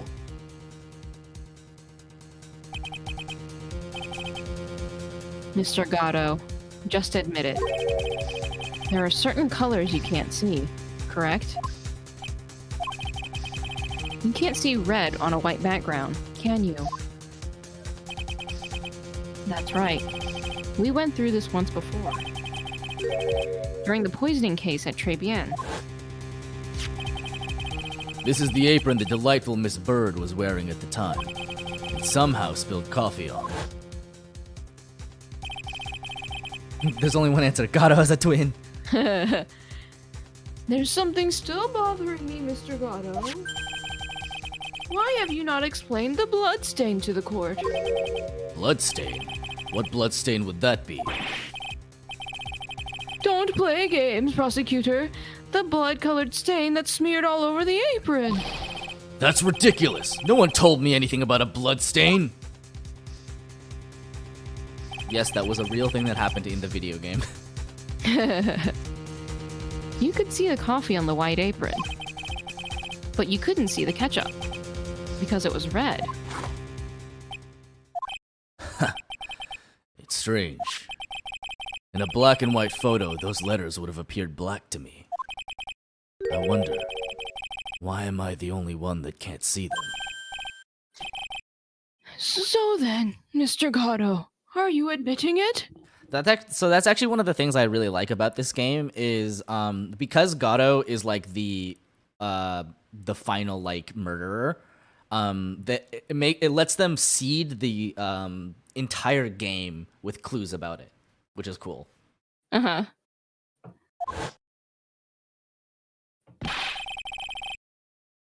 Are you admitting that you can't see the red writing on the lantern?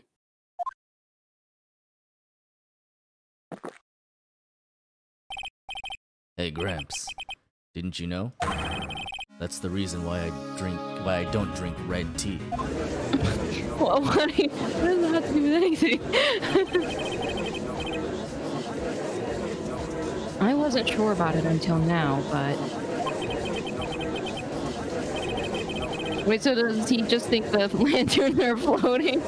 No. I just can't believe it. Prosecutor Gato is the murderer. You never know when the mug was empty. Yeah, if he was drinking red tea, he would never know when the mug was empty. There's no going back now. I finally figured out the truth. I was gonna say, he would think that it was always empty, because he can't see the red. Is the mug empty or full? Who's to say? Maybe it's a matter of perspective. He's like, he killed a super serial killer murderer from the next dimension. I mean, yes, but he also happened to be killing the person who that super serial killer was inhabiting. Mr. Gatto, the defense at this time formally accuses you.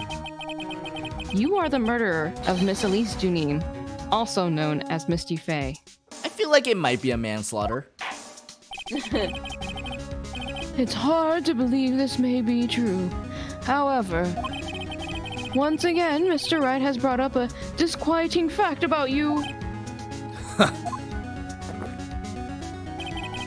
Just make sure you don't fill out the indictment in red ink, Gramps. Come on. How does a little graffiti make me into the killer? Besides, it's not like it's my name that's written there. I'm certain that the killer wasn't able to see the color red. This is rich. Do go on, Trite. The answer is right there at the crime scene. In the snow. The snow? How so? Well, for example, why did the killer move all that snow? Your Honor, you said it yourself.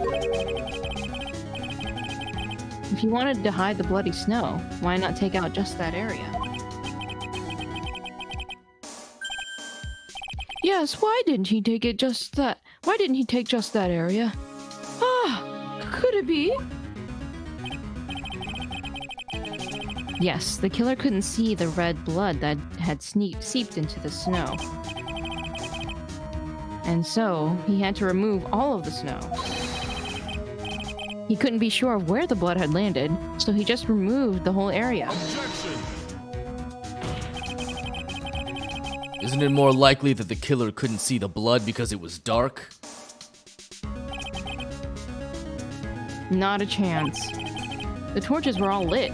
He would have been able to see just fine. It seems that once again this trial has taken an unexpected turn, to say the least. Can you explain this, Mr. Gatto?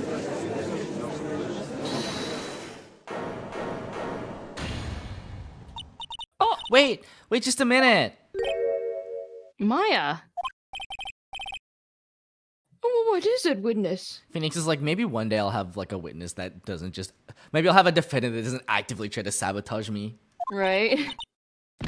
Mr. Gatto isn't the killer. After all, he didn't even come to the inner temple until 2 days after the murder took place. He didn't show up until after that old bridge got fixed up. Objection! Maya. You can't testify to something like that. Why? What do you mean? I may not look it, but I'm... Ah! After the murder happened, you didn't even exist. She didn't. I'm afraid I don't follow. Are you senile, old man? We established this just a little while ago. After the murder, this witness was unconscious for a long time. Because she was channeling Dahlia Hawthorne. Oh, that's right. Please, Your Honor, let me add to my testimony. Nick, please listen to me. Maya. Do you plan to cover for Gatto no matter what the cost? If that's the case, then I've got no choice. Your Honor, let's hear her testimony. If it means we're going to hear the whole truth, I say we should not silence her. Nicely done, Trite. Very well, let's hear the witness's testimony. Please tell us what happened at the Inner Temple after the murder. Yes, sir. After I woke up, I began channeling, and my spirit left me, as it were. But little Pearly was there at the Inner Temple, too.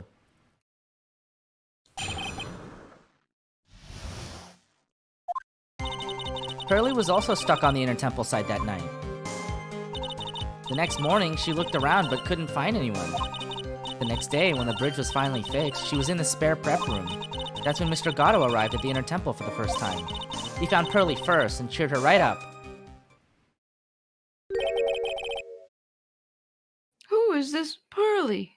It was Pearl! She killed my mom! Oh, I should have known! She used her super strength! That's my little cousin, Pearl Faye.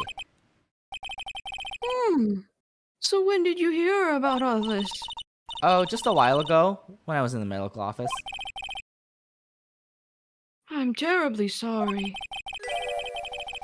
But what you heard from someone else is simply not admissible as testimony.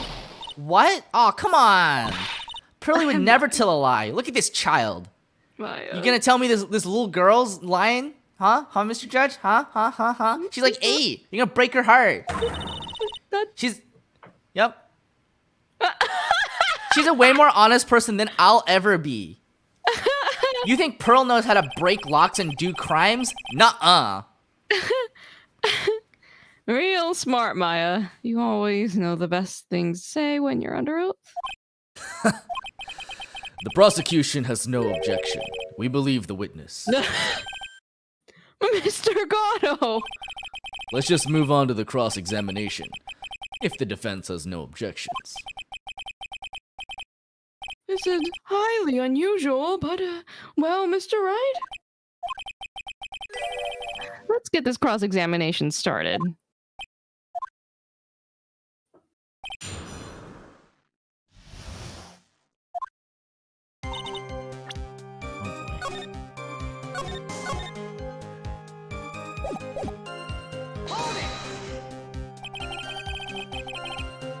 So where did you think? Yeah. Where did you think Pearl slept that night? In the spare prep room next to the training hall, I guess. There's a rule that you can't enter the training hall during an acolyte's training. But even so, why did she go to the Inner Temple in the first place? It seems that Pearls became very worried about Maya. She knew that the spiritual training I was about to undergo was very intense.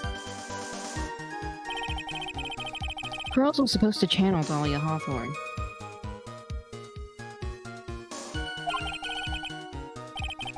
But she couldn't do it. That's why she headed to the Inner Temple. Sorry, Maya, those are the rules. Secondhand testimony is inadmissible. Now, where were we? Ah, the prosecutor that we just revealed was present at the scene of the crime was saying something? Yup.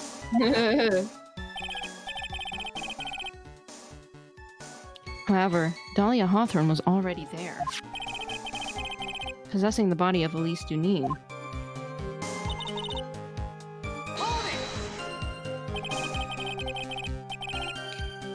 She searched the entire Inner Temple side, end to end. Well, you see, Pearly gets pretty scared when she's alone, and there weren't that many places to look. She says that she even went back and forth several times. The Inner Temple side has 2 structures, the training hall and a spare prep room. There's also a storage shack, I think. That's about it. There was a storage shack too? Pearls was looking for other people, right? Would she have really examined a storage shack all that carefully? Well, if it was me, that would be the first place I would investigate. I mean, have you ever played a Resident Evil game? Come on. Yeah.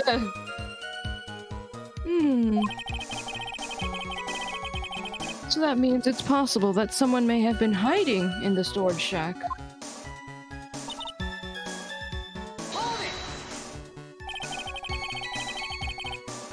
Pearls didn't hear the sound of them working on the bridge? What do you mean? I was just wondering why she would stay in the prep room. If it was me, I'd at least go out and wait at the foot of the bridge. Oh. Well, Pearly said that she was sleeping at the time. She said she was so scared during the night that she couldn't sleep well and woke up a bunch of times. Poor little girl. All alone like that. Maya would play Fatal Frame. She'd be like, ooh, a ghosty. I Well, summon those, or I channel those. Yeah, exactly. It's not scary, they're real. Yeah. They're real and they can hurt you, obviously. Well, we know that she had at least one friend in the sacred cavern. Dahlia Hawthorne, who was busy battling with that tricky lock. With the trick lock. Fuck. That tricky lock. Tricky lucky. She couldn't let anyone see her, so she wouldn't have shown herself to Pearl. What happened after the bridge was finally fixed?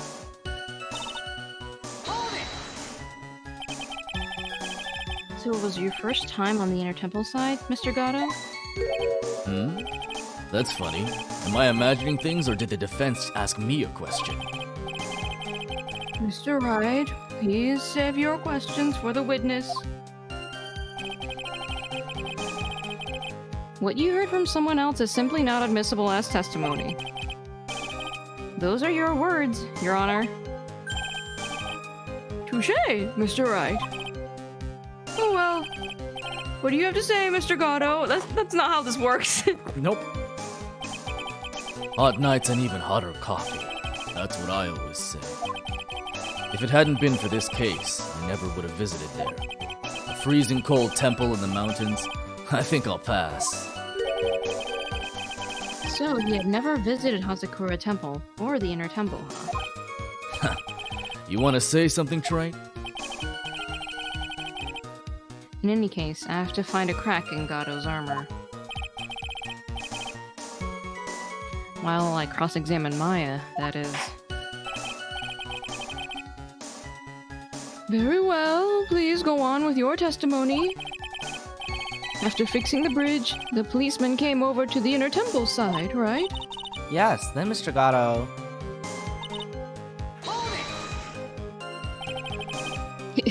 He cheered her up? That's what Pearlie said. She said he was a very nice older gentleman. Thank you for looking after my cousin, Mr. Gatto. And here I was thinking you were nothing more than a coffee addict. Wow. Cut it out. You're making me blush. This guy is really beginning to get on my nerves, in more ways than one. The truth is, there aren't that many places to look on the Inner Temple side. The policemen were all busy going over the garden with fine-toothed combs. So I decided to carry out an investigation in my own way. Gatto style. Gatto style. I'm the same way. I like to hand down verdicts in my own way. Judge style. Does this judge not have a name? Udgy style. Maybe I should ask some questions, Phoenix style. You said that you conducted an investigation of your own. Did you find anything? It looks like my investigation went about as well as yours, Trite. After all, I did miss the bloody writing on the lantern. Well, I didn't miss it, so speak for yourself, Goggles. Whoa! Wow. The only odd thing I discovered was the beauty in the training hall. The beauty? Misty Faye, naturally. Clad in her stunning Japanese garb, surrounded by the hue and aroma of Western tastes. Western tastes? Could he find a stranger way to describe gravy? So from there, you headed for the prep room? Wait a sec. What did Gatto say just now? I think I just found his proverbial weak spot. There's only one thing of any importance here. Where was Gatto when the murder was taking place? He must have already been at the Inner Temple when it happened.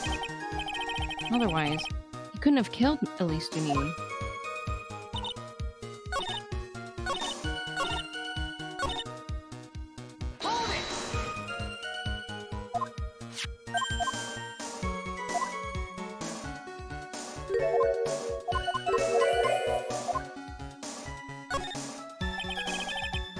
So you cheered Pearls up?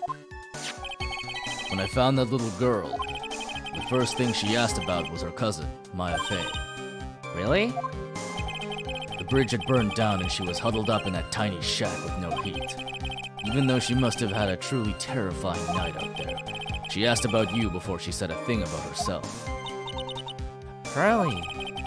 I noticed that you weren't anywhere on the Inner Temple side. I couldn't find it in me to tell her that. So I gave her my last cup. With milk and sugar, to hide the bitterness of the harsh truth. What a sweet story. He had a thermos of coffee? Why doesn't that surprise me? Of course he does, Phoenix. I mean, yeah. He gave an 8-year-old some coffee. I mean...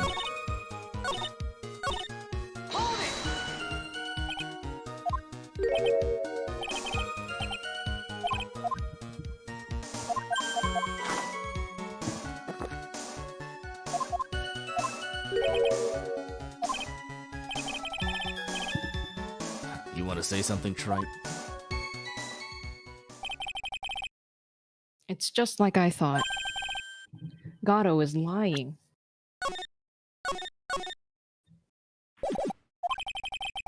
If his first visit to the Inner Temple really was after the incident, you should know about that piece of evidence. Very well. Please go on with your testimony. After fixing the bridge, the policeman came over to the Inner Temple side, right? Yes, then Mr. Gato...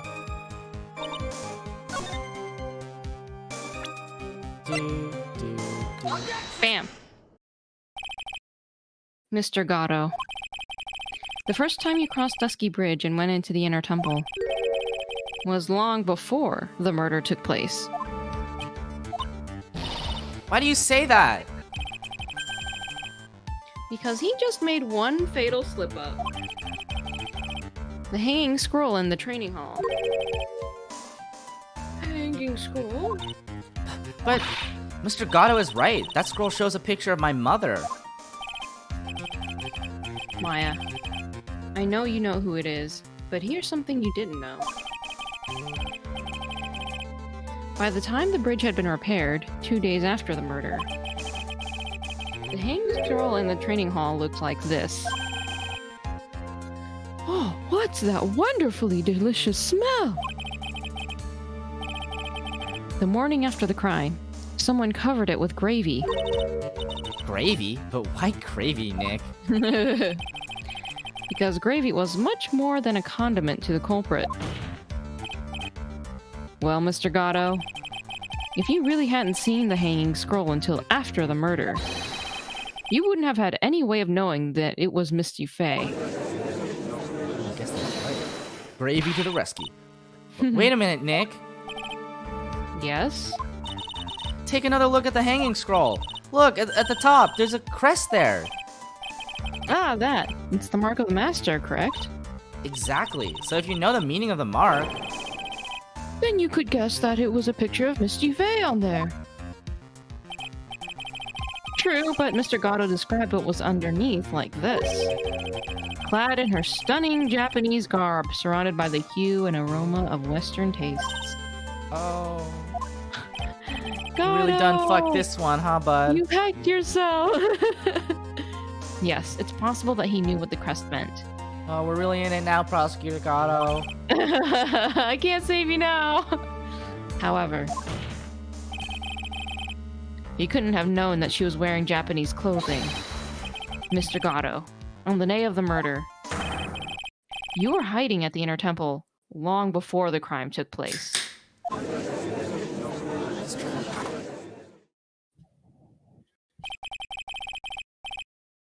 Can I ask you just one little thing, Tripe?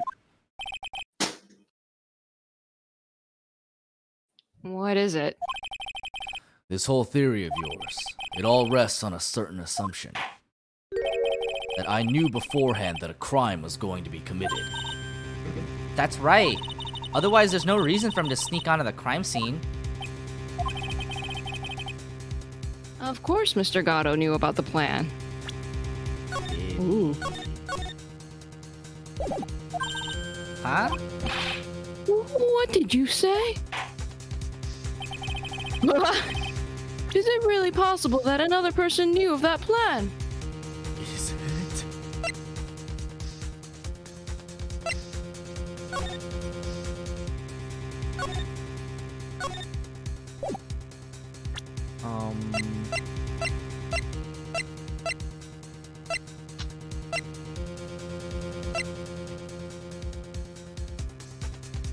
Hmm.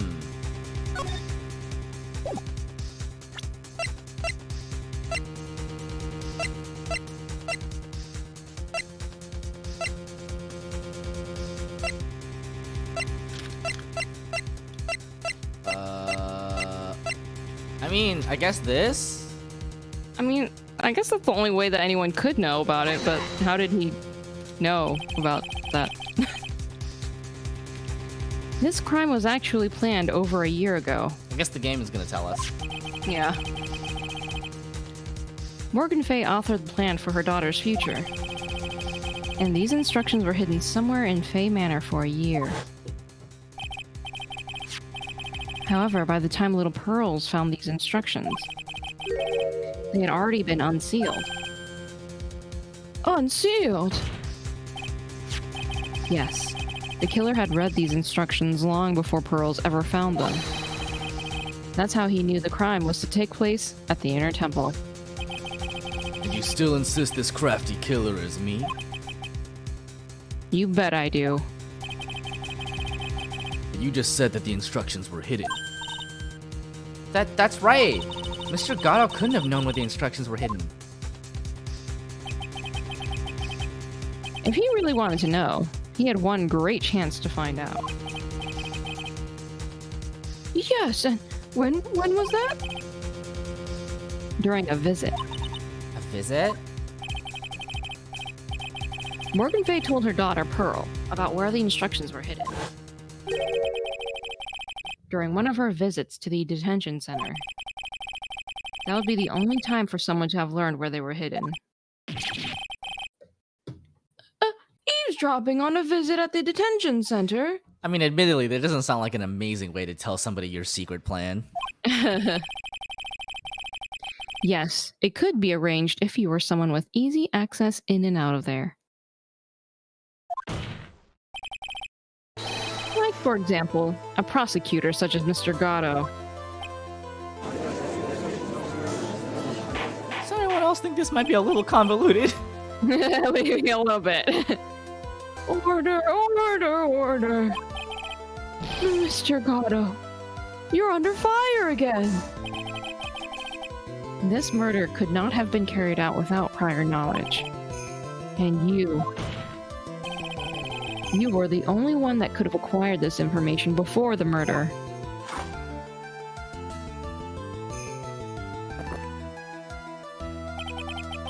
Humans are afraid of the dark. And yet, at the same time, we're fascinated and bewitched by it. Maybe that's why humans drink the darkness that is coffee.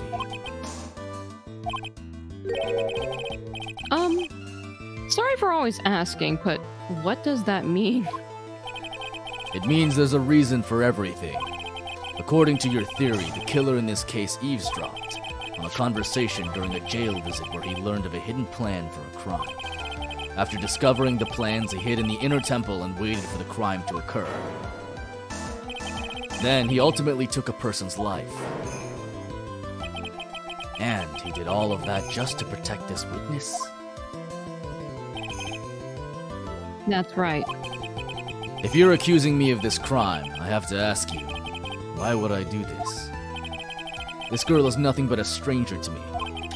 I've got no reason to go through that kind of trouble to protect her. I mean...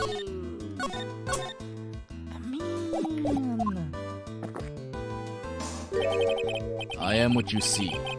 I'm certainly not the type to rescue the damsel in distress.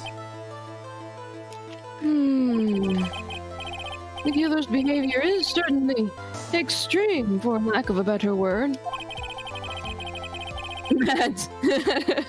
God, that would be very difficult considering that Mia only knew Gatto for like 3 years. There's a bit of like an age, thing going on there. It's a time warp, actually. Yeah. His behavior is still a little too unnatural. Full telenovela. However, you had a good reason, didn't you, Mr. Gatto? An unshakable reason that forced you to protect this witness at all costs. I knew it. You figured it out, haven't you, Nick? Maya. You figured out something that literally everyone else has known for like 2 cases. I guess you were doing your best to cover for Gato. For the same reason, huh?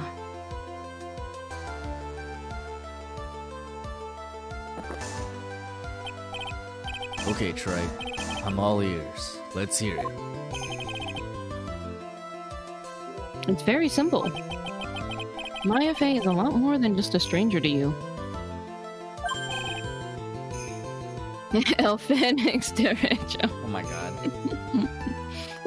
What's this? There's one person who lies at the very center of this whole story. One person that ties you and Maya Fey together inextricably.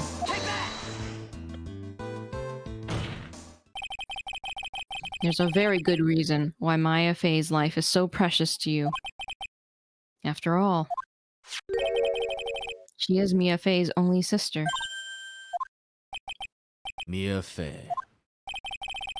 You once worked alongside her. That was when you were a defense attorney. Well, wait a second here.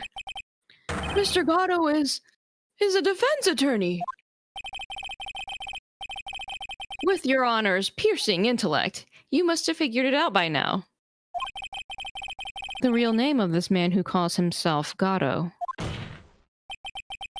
His real name is Diego Armando. Isn't that right?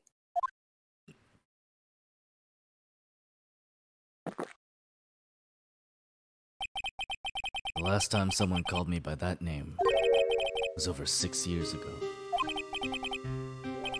Diego Armando. That name rings a bell. It should, Your Honor. All this is related to a single case. A case in which a convict named Terry Falls killed himself.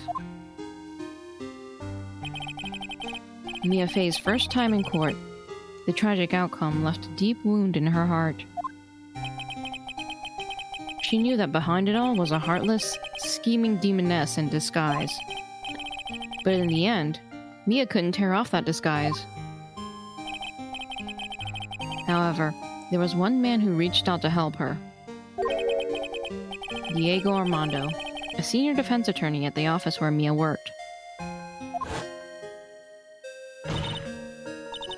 It's my fault. It's all my fault that Mr. Falls killed himself. Mia, you can't cry yet. Ooh. The only time a lawyer can cry is when it's all over.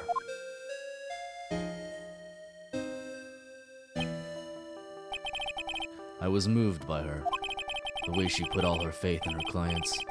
The pure sweetheart of hers. The poor coffee!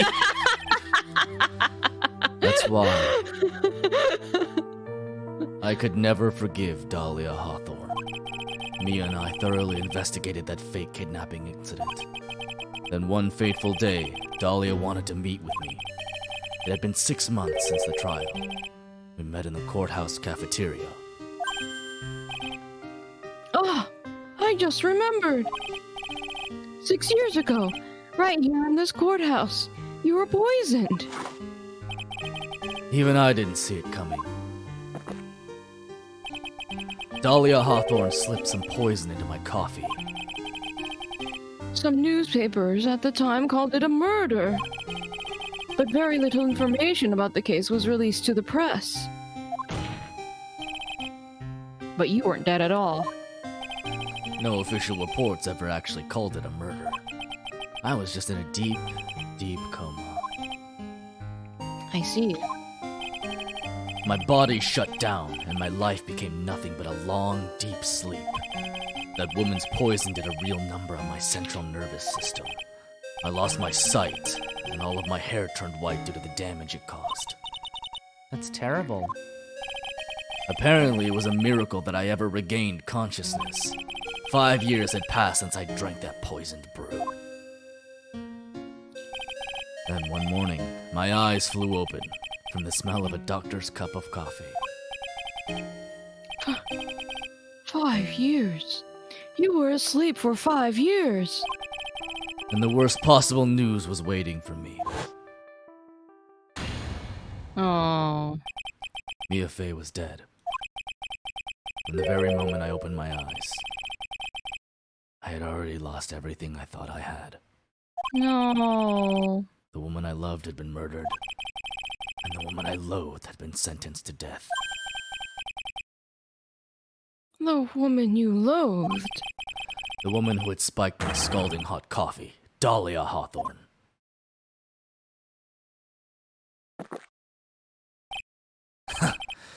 Good old Mia. You didn't let me down. You think after such a traumatic incident he'd stop enjoying coffee, especially coffee that appears in his hand from off screen? No, you see, what happened was after he drank that poisoned coffee, he developed coffee-based superpowers.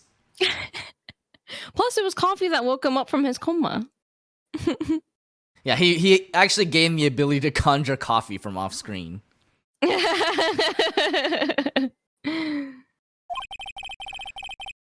She got her revenge before she checked out. In the end, there wasn't anyone waiting for me when I woke up.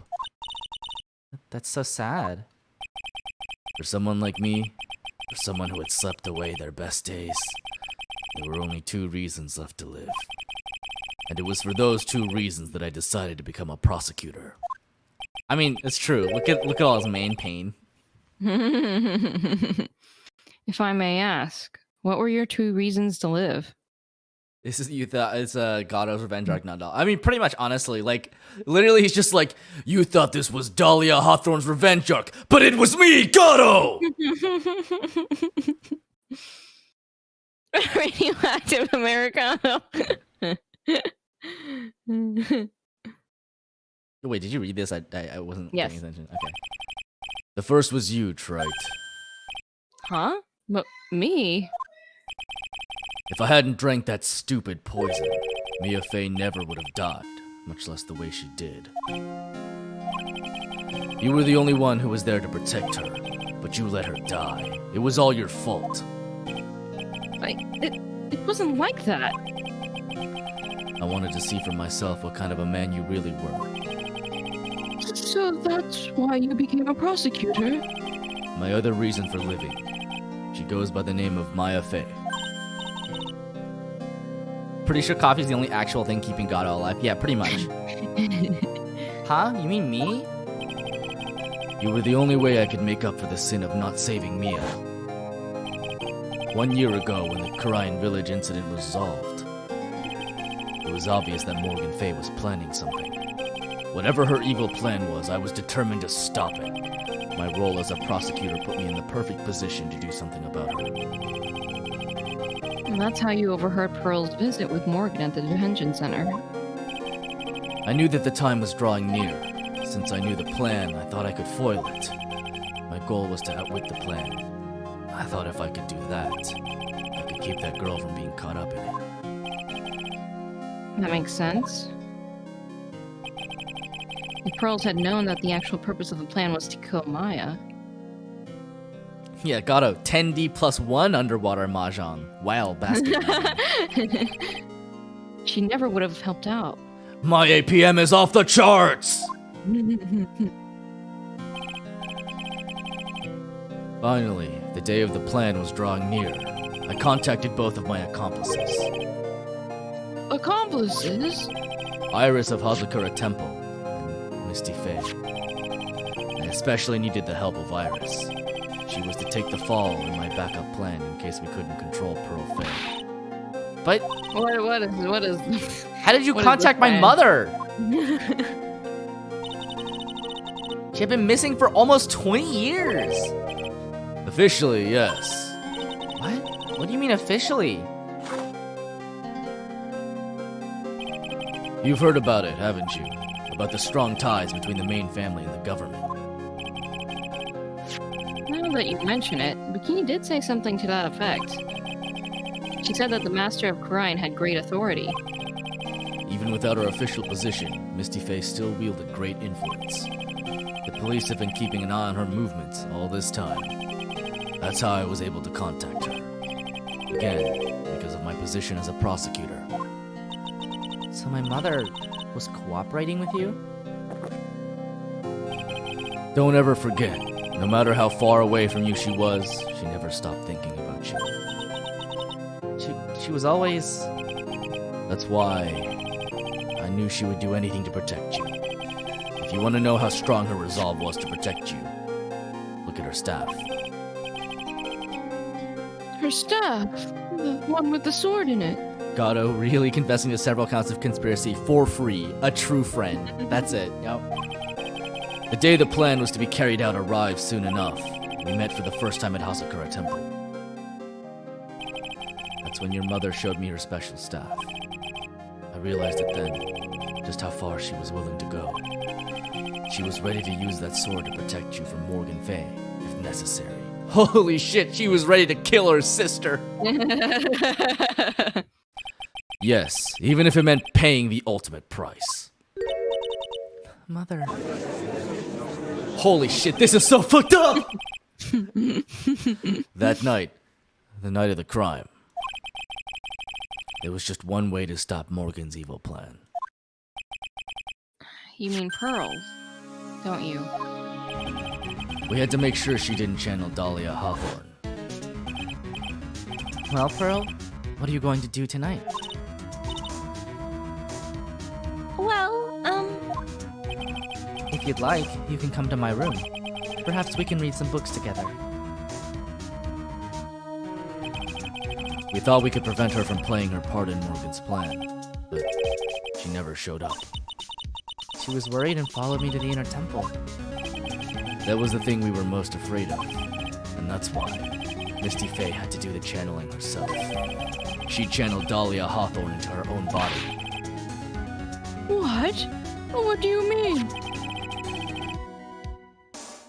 If she channeled the spirit first, then Pearls wouldn't be able to do it herself. As Master of Kurain, Misty Fay's power was supreme, so that's how it went down. She channeled Dahlia Hawthorne so that Pearl Fay wouldn't be able to.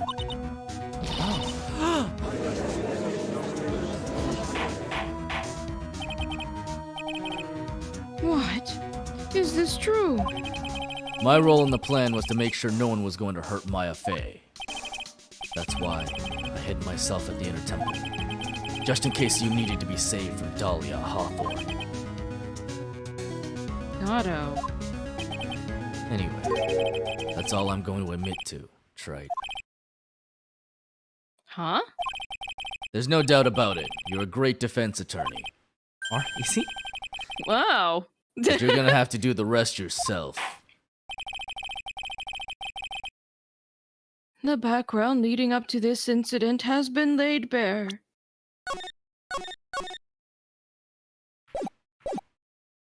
You think someone in the whole lifetime of crying channeling would have figured out how to expel a spirit without murder? Yeah, you would think.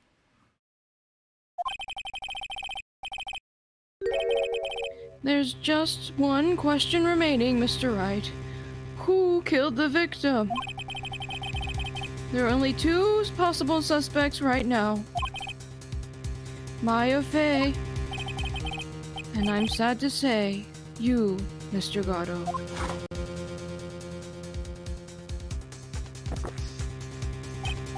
Well, Trite, if you're the real deal, then finish this thing once and for all. Show us beyond a shadow of a doubt that you can finish this on your own. Oh, Nick! Please don't. Maya.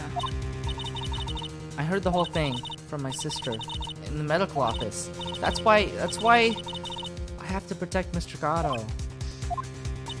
I can't do it. I can't testify against him. After all, he's the man who put his life on the line to protect Mia. And me too. Maya, I know that. Nick. But even so, it doesn't absolve him from his crime. Please testify. Please, Maya, testify. Miss Faye, your testimony, please. This is the final testimony. Don't bother trying to hide anything, because I'll know. It absolves him totally on a moral level, but the law does not care.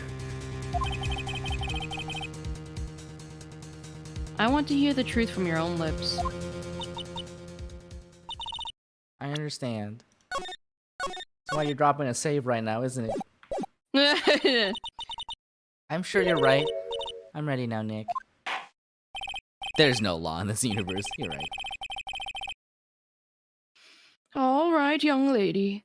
Tell us about the moments before you lost consciousness.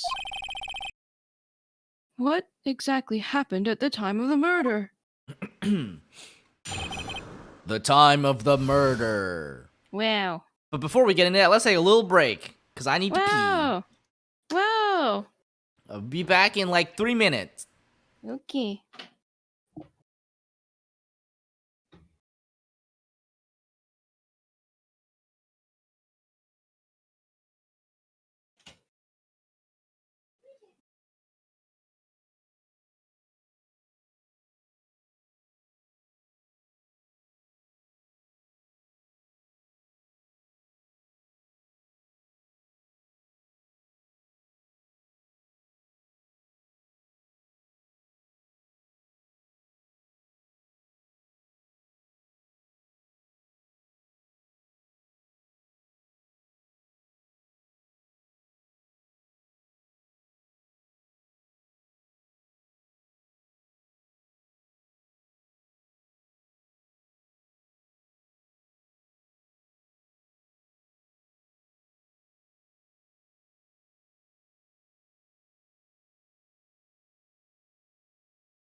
His music is so nice. I wonder if I should just keep it from my break music just all the time.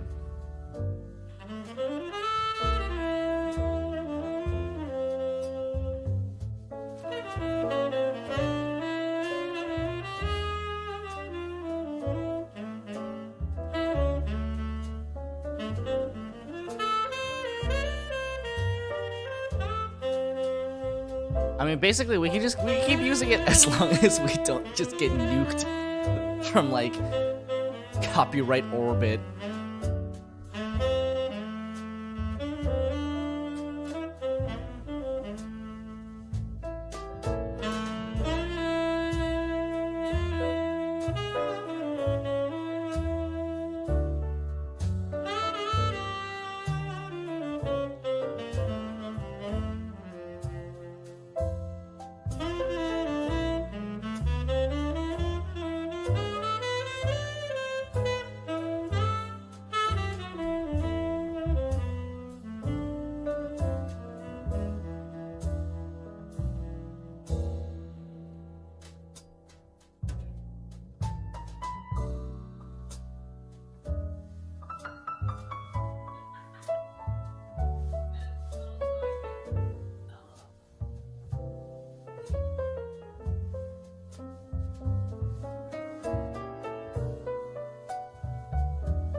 Speaking of nuked from orbit.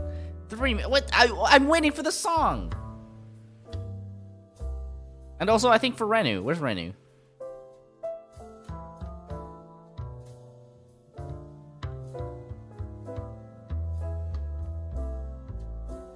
Hello. Oh, hello. Welcome back. Hello, hello, hello. Oh, we we hydrating? hydrate. We're hydrating.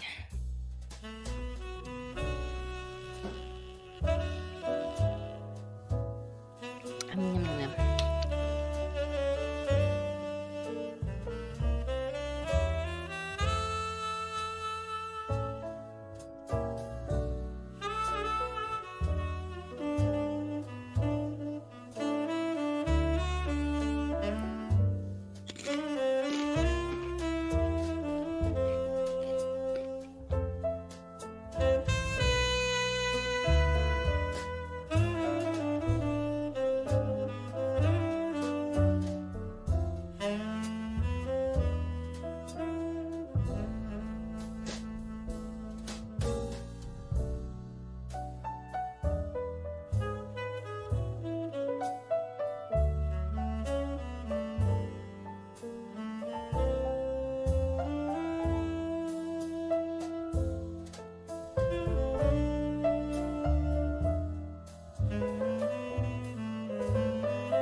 Boom, boom, boom, boom, boom. Okay, are you ready? I'm ready.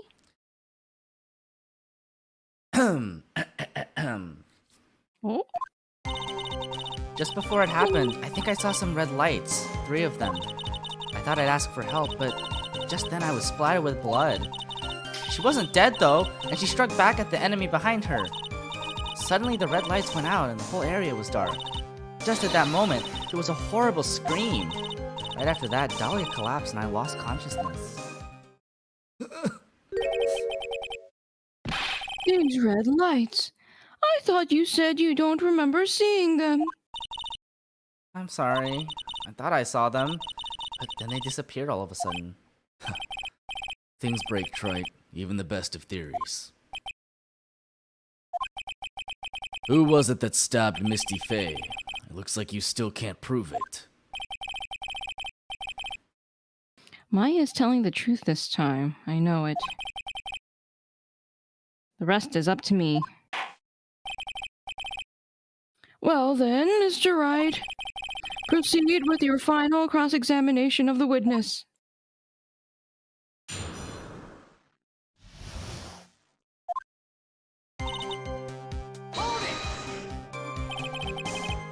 Lights shining in the dark? I don't think you could make a mistake about that. Yeah, you're right. I think I saw them, but I can't say for certain. And I can't tell you for sure they were from Mr. Gatto's mask either. I don't get the feeling she's covering for him anymore, but We'll leave it for now. Maya's life was in terrible danger at the time. There's no way she can remember the details of the scene perfectly. Alright then, let's go on with the testimony. What did you do when you saw the red lights?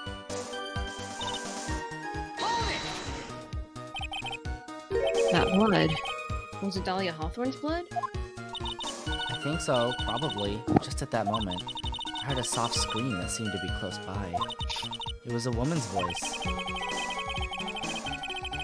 So that was when the killer stabbed the victim from behind with the murder weapon. Is that right? Without a doubt, Maya was in the middle of a really dangerous situation. Anyway, the victim was stabbed by the murder weapon. What happened after that?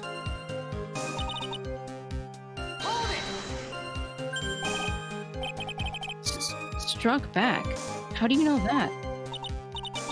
Well, you're right. I didn't see it exactly, but I could tell by the sounds of their breathing and movement. And also, the smell of blood. You have witnessed more horror than any young lady should ever have to in one life. And you've also come to court accused of murder far more than any young lady Any ever person in her I've life. ever seen in my life! So then, what did you do at that point? I couldn't move. I could just barely make out their shadows moving in the dark, but I had no idea what to do. Could you still see the red lights you mentioned earlier? Yes, I think so, but...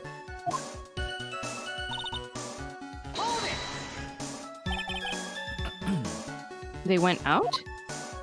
Yeah, suddenly I couldn't see them at all. Whoa, what could it mean? If the red lights were coming from Gatto's mask, and they went out right in the middle of a fight, Maybe the mask was damaged. or maybe it was knocked off. Or maybe the batteries ran out, right, Trite? Or maybe those little red pinhead-looking lights just stopped working.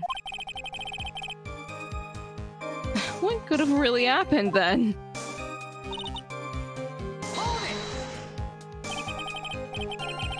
What do you mean by just at that moment? Do you mean the moment when the red lights went out?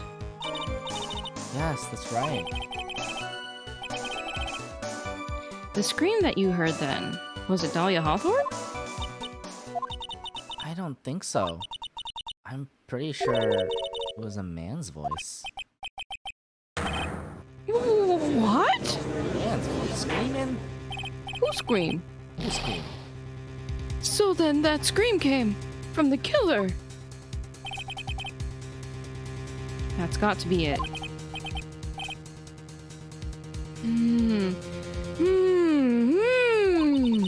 I think Dahlia Hawthorne must have taken the blade and attacked the killer with it. And then the killer let out a scream of pain, huh? After that, the killer stole the blade back and delivered the final blow, I guess. Well, Mr. Wright, it seems to make sense to me. It sounds like a reasonable deduction, but I still kind of wonder. I'm sorry to say this, but that interpretation would create an enormous contradiction. Can I help you, Walnut? That makes sense. After all, my deductions are almost certainly never correct. Yeah. Remember the testimony she just gave? Before the killer let out a scream, Maya said she had already been splattered by the victim's blood. In other words, the blade and the staff had already been plunged into the victim. Is that right? She couldn't have struck back with the sword that was already stuck in her body. The weapon that caused the killer to let out a scream must have been something other than the staff. Makes sense to me. If you're so sure about that, then don't keep us waiting any longer, Trite. There's only one thing I can think of that could have been used as the weapon here. If Dahlia Hawthorne had already been stabbed in the back by the staff, what could she have used to strike back at the killer? Bam bam! Ba-bam, a knife. Naturally, the dagger the killer brought to the scene of the crime. Oh, that's right. I forgot about that. This dagger was found at the crime scene, stuck into a pine tree. Yes, the detective found that this morning and brought it to me.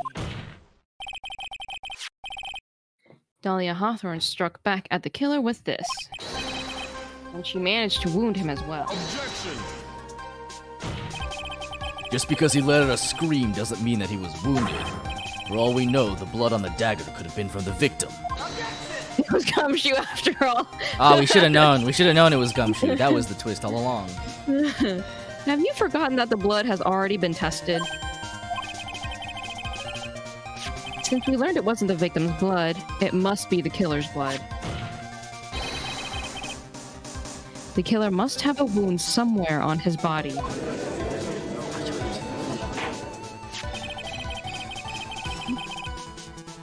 So you're saying the blood on this dagger belongs to the killer? Gumshoe sus. Exactly. A DNA analysis of the blood would prove it beyond a shadow of a doubt. And yes, Mr. Gatto, it would prove that it's your blood. Nice theory, Trite.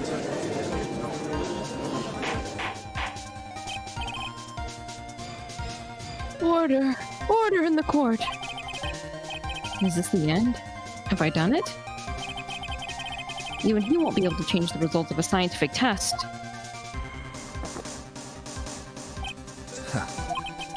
Let me ask you something, Trite. Let's just say that it turned out that I was the killer. Do you really think I would be stupid enough to leave evidence like that? What? Just think for a second. This dagger was found this morning by a detective and brought to me. There was already blood on it, correct? But even so, I was the one who brought this dagger here to the courtroom. Yes. What does that prove? Well, if I really were the killer, I could have washed the blade off and then planted another person's blood on it. That can't be. In any case, there's one thing I can guarantee, Trite. That blood, it doesn't belong to me. Not a chance. What? Whose blood is it then? In any event, it seems to be established that the killer was wounded. All right then, witness. Continue your testimony. Wait a minute. Oh, what's the problem? I know I probably shouldn't say this, but there's a big contradiction in Nick's explanation. Maya! Stop trying to sabotage me, Maya! Ah! This dagger, you said that it wounded the killer. That's right. But, if Mr. Gatto had really been cut with a dagger, his clothes should be bloody or have a rip in them, right? Maya. Maya? Maybe he just changed his clothes? That'd solve the contradiction pretty easily. What if he just had more clothes? What are you talking about? It's not that simple at all! Remember back to the day of the murder. Everyone that was on the inner temple side got trapped there. Oh, that's right. Oh, that's actually true. And Wait, once the bridge was fixed, and the police headed for the inner temple. She does actually make a good point there.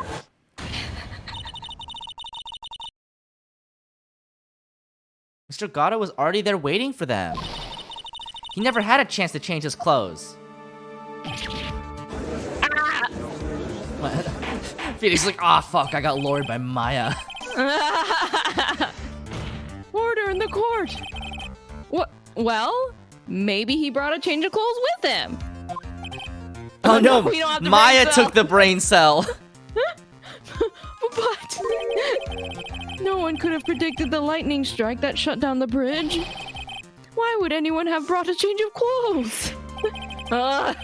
Did the judge take smart pills during the last recess? He took the brain cell now. The judge is like, oh, I've never had this before. This is quite novel. Well then, maybe the killer took off his clothes before he committed the murder. Phoenix, right? That is the dumbest thing I've ever heard in my life. That way he wouldn't get any blood on them. Objection! That's impossible, Trite. You know how cold it gets up there late at night. After a few minutes with no clothes on, you'd be frozen solid. Your nips would be super hard, dude. I do like this brain cell feel. So that's all you've got. I knew you weren't tough enough to finish this. Right now, if Mia Fey were here. If Mia Fey were here, she would have closed the book on this case already. If Mia Fey were here. So come on, Trite. Can you do it or not? Well, maybe if you give me a chance to save.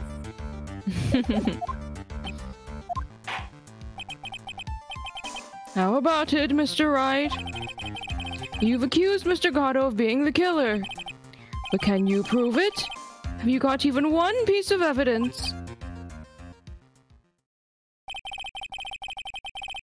The question isn't whether I can prove it or not.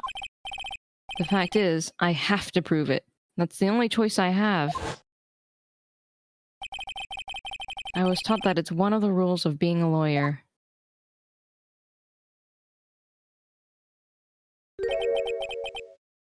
I can prove it. Can you, Phoenix? Maybe. I'm going to bring your magnificent vengeance to fruition, just as you want it. That's good. A fighter till the bitter end, Trite. Since there's just one piece of evidence that can prove your point, why don't we go for the unlimited penalty? Doesn't matter, we only have one hit point. I don't think I doesn't matter. By the way, if you've noticed, this is the first objection theme from the first game. The what? Oh! Nice. Are you trying to pressure me, Mr. Gatto? Because it doesn't matter to me. I've got the one piece of evidence I need. Give me a break. You've got nothing, Trite. So what do I do at a time like this? It's simple. I gotta think outside the box and approach this from a different angle. Cool. Cool, does it? Let's save. Alright then, Mr. Wright. Let's hear what you've got. There's one thing I've demonstrated in the previous cross-examination. The killer was wounded. That was proven by the blood on the dagger. But we decided it was impossible for him to have hidden such a wound. If he had been cut by a dagger, there should have been a blood stain on his clothing. There's one place. One place the killer could have hidden his wound. What did you say? Hidden? This is it. My last stand. I need to think about this from a different angle. I don't need to think about why there were no bloodstains on his clothing. I need to show how he hid his wound. It's the end of the line, the final stop, Trite. Let's hear what you've got. Where's this location where you say the killer hid his wound? Wait. Strip. Oh my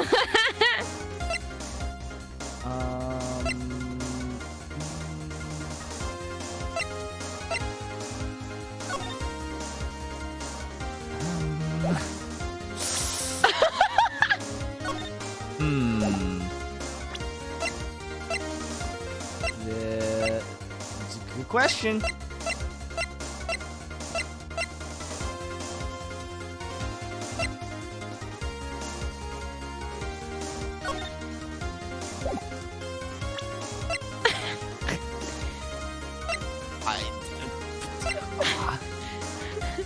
Do you know the answer to this?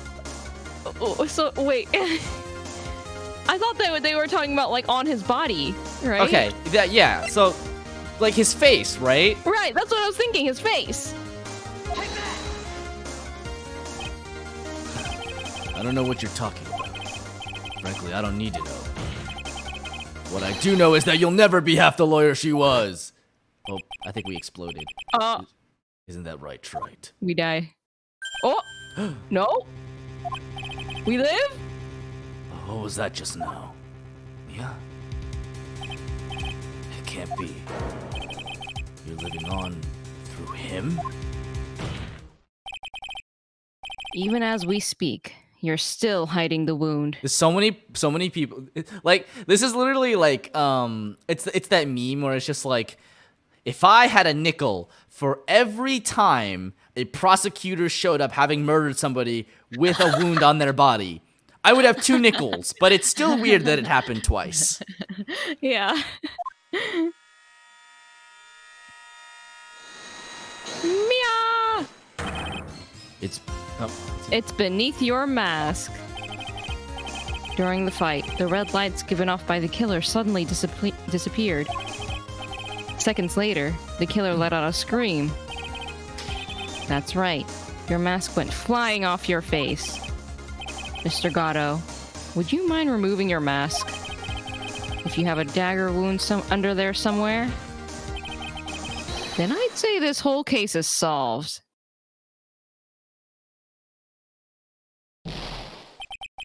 Ugh!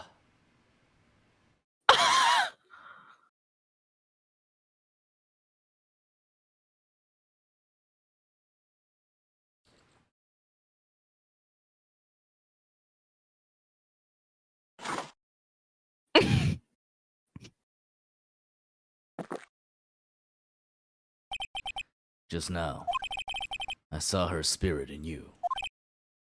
Hmm? I never liked you. 6 years ago. That's very clear, yes. You helped the woman who put me to sleep by hiding her bottle of poison. And then, while I was sleeping, you let Mia die. But you didn't care. You just kept living your pathetic, happy-go-lucky life. You even had the nerve to follow in her footsteps as a lawyer. I could never forgive you. That's what I thought. Mr. Gatto. But I was wrong about you. I knew it from the very beginning. The truth is, the only person I could never find it in my heart to forgive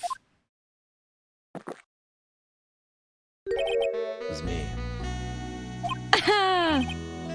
You yourself.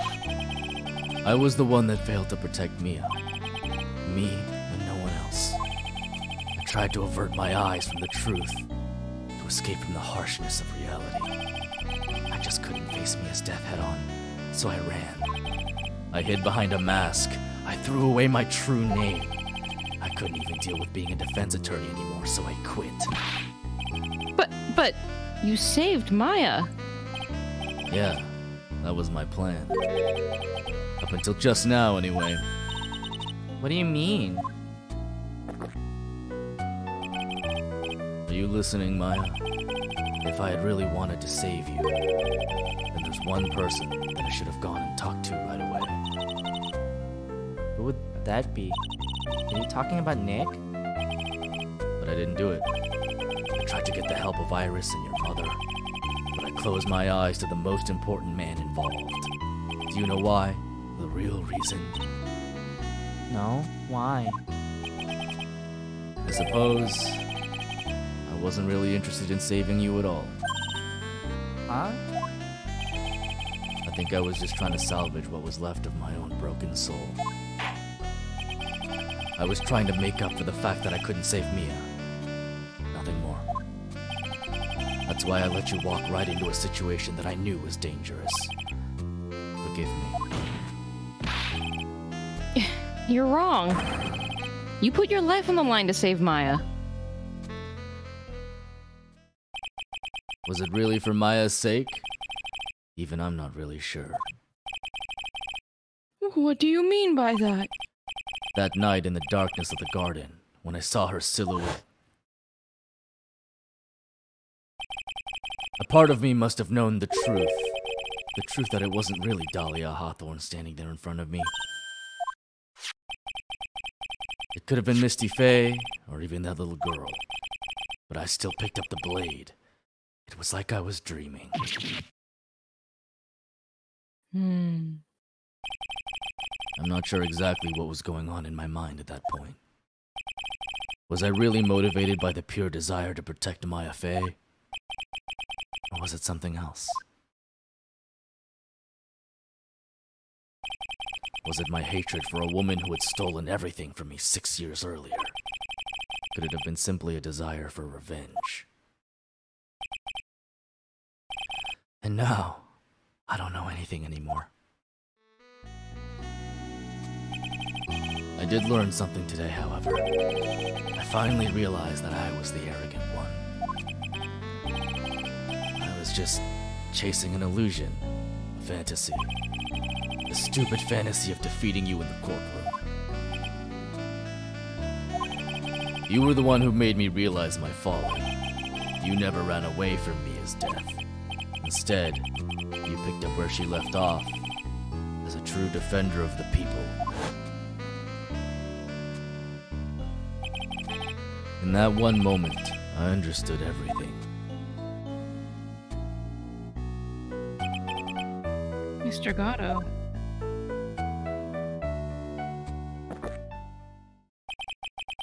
I think you already know this, but if you don't, my name is Diego Armando.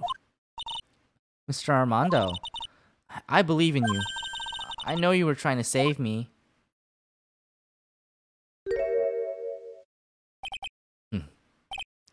Thanks.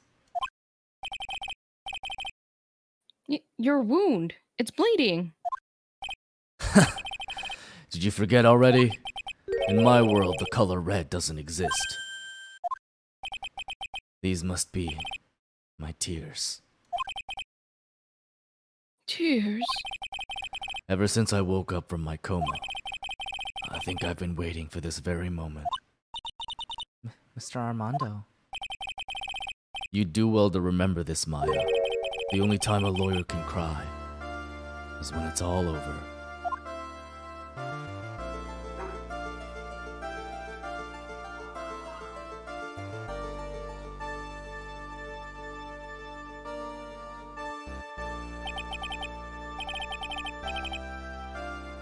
This time, it really is all over, isn't it?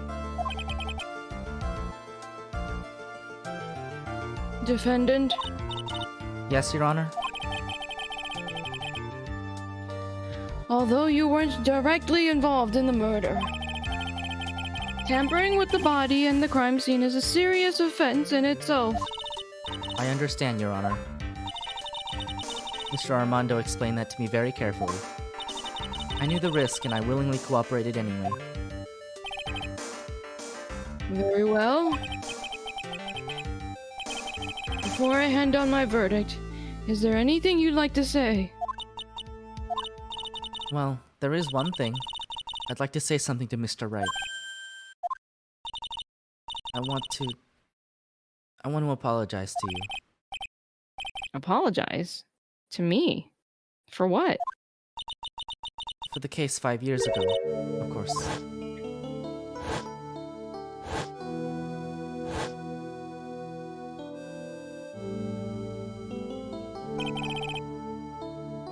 I just remembered.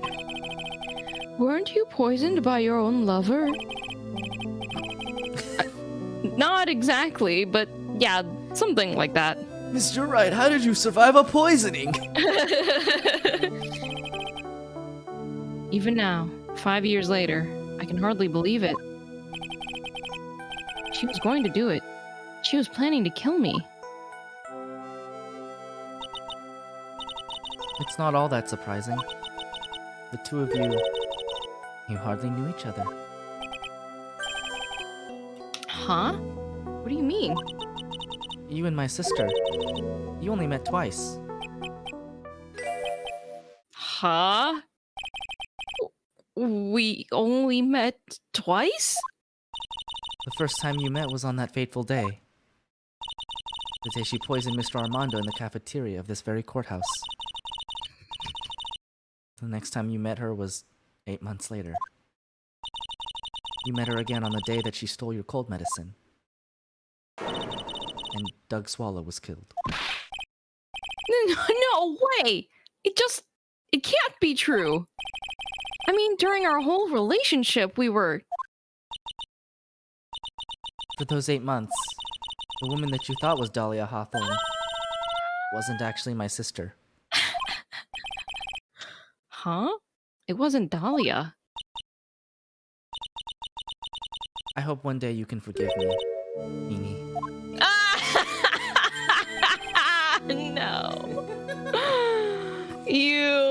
You mean? That's right. I lied to you for 8 months.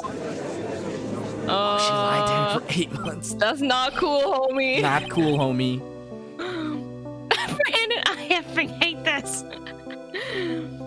But why? Why would you do such a thing? Ever since she gave you the bottle that day, my sister was trying to get it back as soon as she possibly could. Because of the police investigation and their surveillance. She couldn't move about freely. So that's why you? My sister, in the beginning, she was prepared for the worst. But prepared for the worst. She thought that you might somehow discover the truth. That's why she was always ready to deal with you at a moment's notice. You mean she was ready to kill me, don't you? She already had so much to answer for. I didn't want any more sins on her soul. I begged her not to do it, and she agreed to give me a chance. And that's why you came to me? Just once I want someone to write twins in media without doing crap like this, yeah. They always have to pull a switcheroo. I mean, that's Media. true. Is media. Mm-hmm. You came to get the bottle pendant back from me in her place? But I couldn't get you to give it back. I failed at something even as simple as that. 8 months passed and I still couldn't get it back from you. Finally, my sister couldn't wait any longer. She didn't consult me about her plans for you that day. It was the first time that had ever happened. She couldn't get it back in 8 months, so she decided, well, I guess I'll just frame him for murder. Right. That was a bit strange, wasn't it? Up until that day, you two were partners in crime, and she would confer with you. I think she must have noticed. Uh-oh. Did you catch them feels? Noticed what? My feelings for you. Ah! If I had found out she was planning to kill you, I would have done whatever was necessary to stop her. Even if it meant her life. Or mine. I love how much Brandon hates this. Iris. It's okay. She's not real. She can't hurt you. She's going to jail. After spending those 8 months by your side, my feelings towards you, they changed. I have something to say to you too. Yes? You really are the person I always thought you were. Even after Dahlia Hawthorne was found guilty, I still believed in you.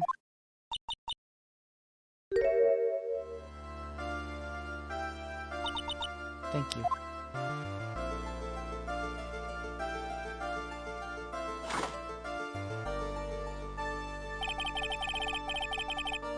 How many cups of darkness have I drank over the years? Even I don't know. I'll tell you though, right now, this one here is the greatest cup I think I've ever had. Don't you think so? Phoenix, right?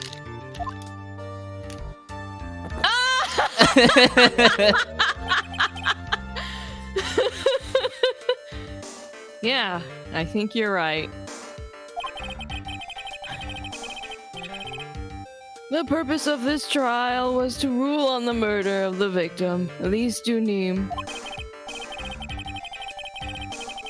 At some point, I expect you will be tried for your role as an accomplice in this case. I understand, Your Honor. Very well.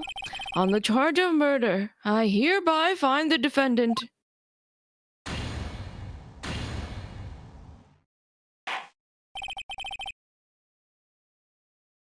Not guilty. Court is now adjourned. Where my confetti? Yeah, where's my confetti? I guess it wasn't a very the heck? happy ending. Gumshoe cuts that confetti by hand, okay? He was ready. She was like, should Wait. I still throw it? Wait. Should I still throw it? Like, should yeah, Yes? No? I, No? I, Oh, okay. but I spent all night on this. But, Oh. by the way, I'm gonna put this in the Discord server, but this is the comic I'm referencing.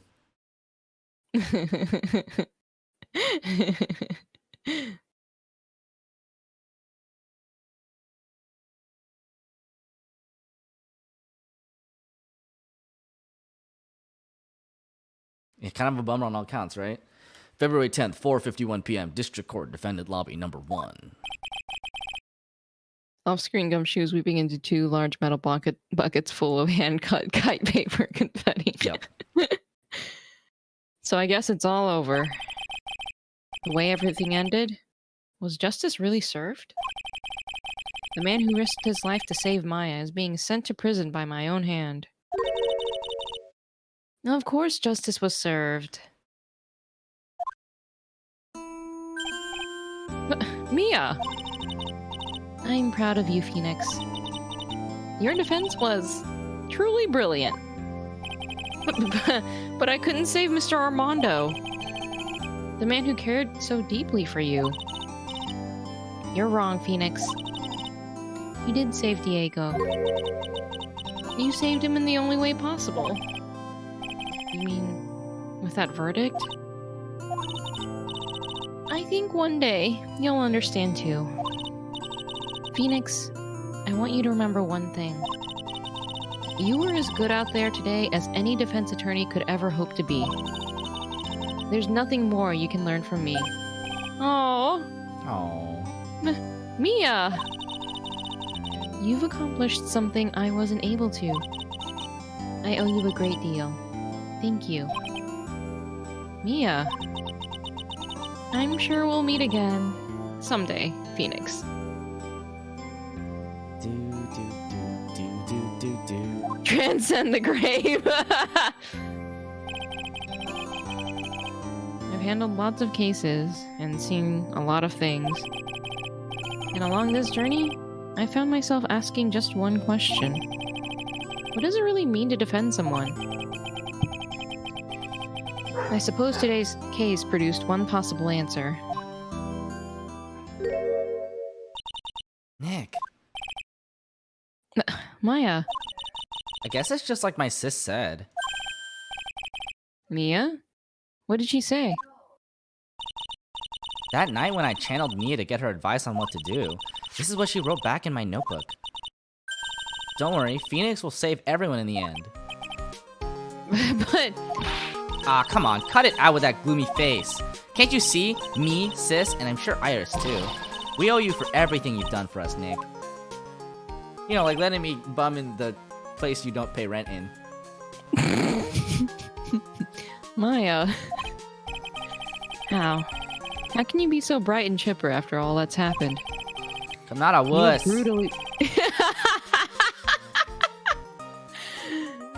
You were brutally attacked. You even saw your mother murdered. Oh! Youch! Francisca! Still a softie as always, Phoenix, right? Ah! There he is, the boy. Excellent work. Right.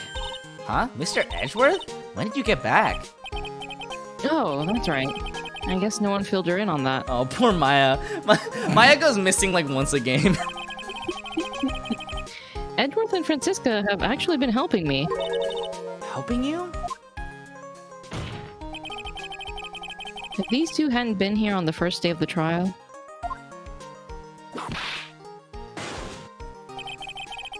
the defense wouldn't have gone anywhere.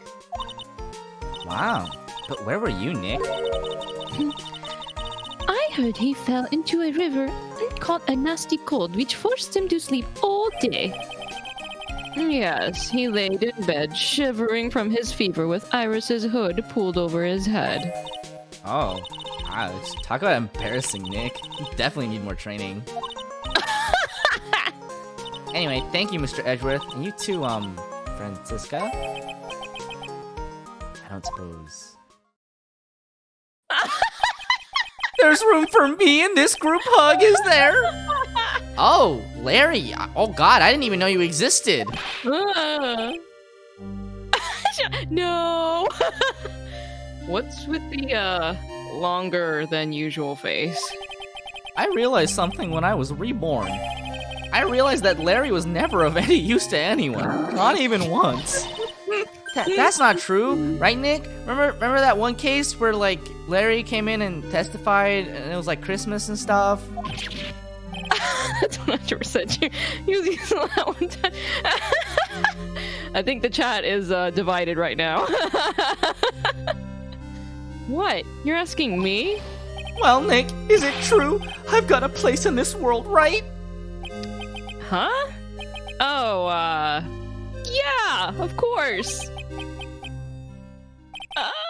I knew it. Everyone would be better off if I were gone for good.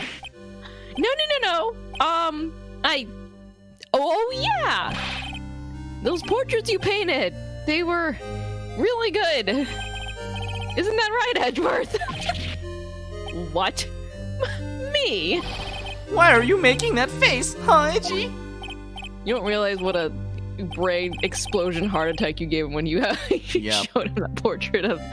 He literally almost keeled over on the spot. Yes. Oh, well, yes, indeed. I certainly can't say they lack resemblance. Do you really mean it? What about you, Francie? Did I draw you well, too? Oh! My beauty can't possibly be captured by a mere crayon. Put the Crayola away.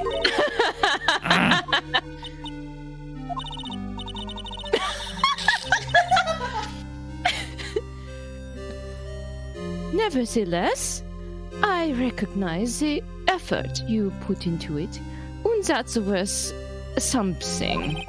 So then you'll do it like you promised? You're gonna model for my next picture book, Francie's Whippity Whip Ow!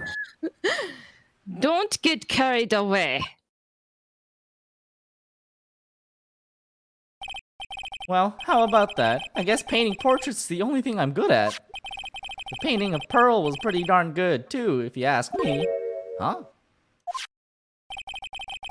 Now that you mention it, I haven't seen her around. Pearls?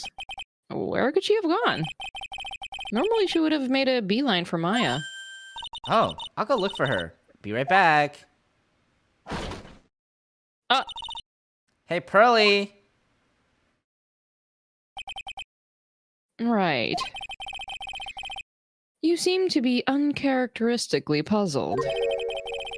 I suspect you are wondering how Maya can be so cheerful despite all that has happened. Yeah. To be honest, I can't understand it either. Francisca. That's right. She lost her father fairly recently as well. Well, he didn't seem like such a nice guy. I think I understand how she feels.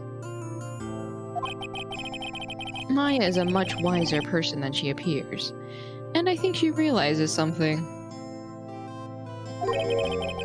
Now is exactly the time when she needs to be as strong as she can. What do you mean by now is exactly the time? Maya wasn't the only one that was badly wounded by this incident. In fact, there was someone that was hurt far more deeply than she. I believe it's for that person that Maya is trying her best not to cry. Someone who's hurt more deeply than Maya. Edgeworth. I think I'm starting to understand too. Ow! Then tell me, Phoenix Wright. Who is Maya Fey being strong for? I mean, like, the one person. Gumshoe! Gumshoe. We're all strong for Gumshoe. Pearl Fey. The poor kid. After all, the reason that she worked so hard to follow the instructions was because she loved and believed in her mother, Morgan. It's for the good of the Fae clan, I'm sure she believed in every last word. She thought she was doing it for Maya. That's why she was so happy. Oof. Aww. It shows how truly devoted she is to Maya. They're so cute together. Yeah. But it's a cruel irony that it was her exuberance that led to this tragedy. Maya Fey's mother was killed, and Maya herself was put into the deepest peril imaginable. And that's exactly why Maya is putting on a brave face. She's doing it for Pearl's sake. Until she can see her smile again. Hey! Oh, hey! So this is where you all were. It's always Gumshoe. Wow. Looks like we got a bunch of— Ah! What was that for, sir? Sorry about that, Scruffy. My Viv just seems to have a mind of its own. What's up, Detective Gumshoe? Oh, you know, this and that. Anyway, congrats on your win! Let's go out tonight, pal. Dinner's on me. Are you sure? My salary's just sort of kind of gone down by a teeny weeny bit, but it's all right. How do you have any salary left? I made reservations at a first-class French restaurant tonight. Please tell me it's not the one we're thinking of. I hope it is. Ah! Pretty good work, Scruffy. That VIP was your reward. Detective Gumshoe? You said a first-class French restaurant. You don't mean... Très bien. Where else? I knew it. We're doomed. Come on, let's go, everyone. Can't keep Waggy waiting, pal. Maggie! Hey, you! Crybaby! You're invited, too. I don't Oh, think you'd afford any of this, Gumshoe. forget about me. Pearl and I will be at the loser shack eating potatoes. Oh my god. You know, Maya's taking an awfully long time to get back. She's still out looking for pearls. Uh-oh. Oh. Maya. What's wrong? Nick, what do I do? Pearly, I can't find her anywhere. Huh? I'll bet she just went back home. That's all. I thought so too, so I called the village. But no one has heard from her. This never happened before. As I figured, she has been badly hurt by this incident.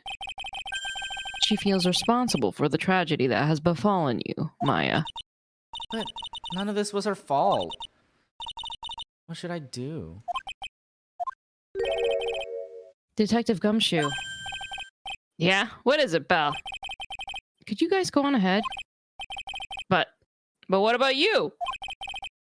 Maya and I will... Choose to not eat at this restaurant. We'll join you guys once we find pearls. Nick! Don't worry about us, Detective Gumshoe. You may be a little late, but we'll definitely be there. Definitely not after we've eaten some delicious burgers. We have a lot of celebrating to do tonight, and I wouldn't miss it for the world. Yeah, but you're the... Ah! Very well, Phoenix Wright. We'll go on ahead. Don't keep us waiting, right? We won't. But where should we look? Where could Pearly have gone? Let's go, Maya. There's only one place I can think of that pearls might have gone to.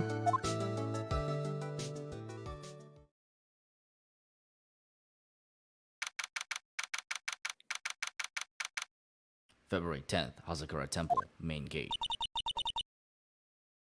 Hazakura Temple? For pearls, I bet this is a very important place. After all, it's where this whole incident started. What's this? You're all back again so soon? Sister Bikini? I thought we'd be eating mashed potatoes alone tonight.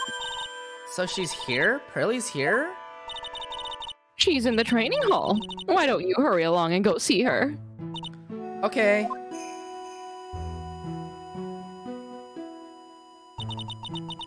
Pearlie's not here. Ah. Maya, the hanging scroll. Oh. Someone cleaned it off. Hey, look, my How is mom. that possible? It's got to be pearls. Ah! Mystic Maya! Pearlie? Why? Why did you just leave like that? Mystic Maya! Mystic Maya!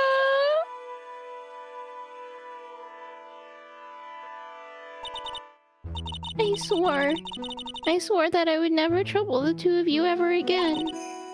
Because it's all my fault that Mystic Maya's mother. That's why you came here? It's the least I could do. To pray for your happiness. You don't have to do that, Pearlie. It wasn't your fault. You didn't do anything wrong. It was your psycho-ass mom. I know, right? Of course, I'm sad that my mother's gone. But how do I say this? I'm still happy. You don't have to lie just to make me feel better. No, really. It's true. The only reason I'm still here at all is thanks to everyone who was there for me. My sis, my mother, Mr. Armando, Nick, and you. If even one of you weren't there, I'm sure I wouldn't still be alive right now. Like, Jesus Christ, have you seen the last couple games? That's why I have to be strong. For all the people that were there for me when I needed them. That's all I can really do. Mystic Maya. I'm impressed. You truly are the daughter of Mystic Misty. Sister Bikini. Your mother, Mystic Misty, was a strong woman indeed. I want to tell you what she said to me that night. After dishonoring the good name of Kurayan, I don't have the right to face my daughter. But still, Maya is always in my thoughts. It's true, she'll always be with me until the day I die. Which was today. Today I will die. Your spirit was with her. That's why your mother was so strong. Even at the end, I'm sure she had no regrets. She'll always be with me until the day I die, huh? Oh boy, what an ominous thing to say. There's a rule or something all masters are to follow, isn't there? To never take the charm off until the day you die? That's the master's talisman. That seems very inconvenient. The thing that Misty kept by her heart and would never take off. It wasn't the container that was important. Rather, it was the contents. That's... A photo? Mother. It's only natural for living creatures to fight to protect their own lives. But what makes us human is that we fight for others. But who do you fight for? How hard must you fight? That's the true measure of what human life is worth. We defense attorneys are warriors who are constantly challenged by that question. Oh, wait a minute. This this poor urn. They must have put it together really well because it didn't look bad. You know, Oh my pre-pearls. God. I guess Mia was a lot better at putting shit together. All right. This urn has been broken so many times. Holy shit. Even when the battle is over and the bonds that connect us are severed. Are there any ashes left in that urn? No way. No way. We always return, time and time again. Mia, Maya, Pearls, Mr. Armando. I like that shit. Their mom or whoever took a photo right at that moment. It's like, gotcha. And Maya's mother, too. I learned that from all of them.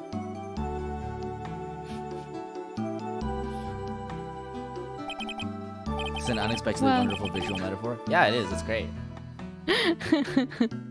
Shall we get going? Everyone is waiting.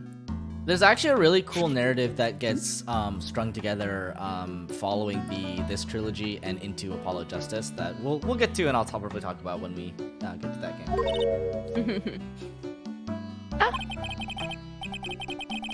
This is a day to remember. A day when a lot of things were finally put to rest. I think we should celebrate what we've overcome today. But I still can't. Oh, go on, sweetie. You can come back for training anytime. Okay. All right, I'm gonna make a brand new start too. Sister Bikini, I'll be back for more training. I promise. I know, and I won't go easy on you just because you're the future master. I'll make sure to prepare reservations for 3 when you come back. Oh, but Sister Bikini's gonna be alone the whole time. Oh. All right, we're gonna have a great feast today, Pearly. You know why? Because training is a battle of endurance. Okay, Mystic Maya. I'll eat lots and lots of food tonight. All right, Nick, let's go get some burgers before Mr. Gumshoe makes us eat all that crap. You know, there's one thing I don't get, and probably don't want to, but What is it, Nick? reservations for training is fine and all. But why for 3? Ah, come on. What do you think? You're one of us, Nick. Next time, you can train right alongside us. I'll be waiting for you. I hope you like ice baths. Sister Bikini will take special care of you. Ooh. Huh? It'll be great, Nick. We're gonna do the special course, naturally. Huh? That's a great idea. After all, Mr. Nick, you'd do anything for Mystic Maya, wouldn't you? Even walk on hot coals, right? I mean, he did run over a burning bridge and into a freezing cold river, so... Yeah, he proved it. We'll have a nice big meal right before coming next time. Right, Nick? You know, I was wondering if I can just say just one little thing. Sure, of course you can. Oh, I love this part. I can't wait to hear it. I'm getting goosebumps too. Well then, here goes nothing. Say no. Objection!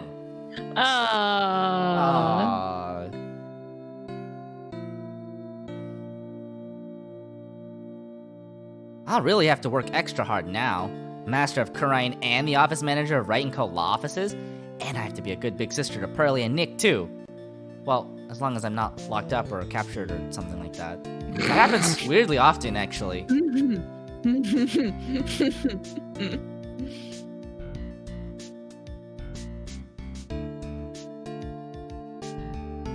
So it's true. Mr. Nick really is Mystic Maya's knight in shining armor. He went through with the special course all the way to the end. Actually, I heard there's a legendary extra special ultra course here too. I think I'll surprise the 2 of them by making them a secret reservation. Oh my god, you're gonna kill him. Phoenix Wright is gonna die in this mountain. He'll show his love.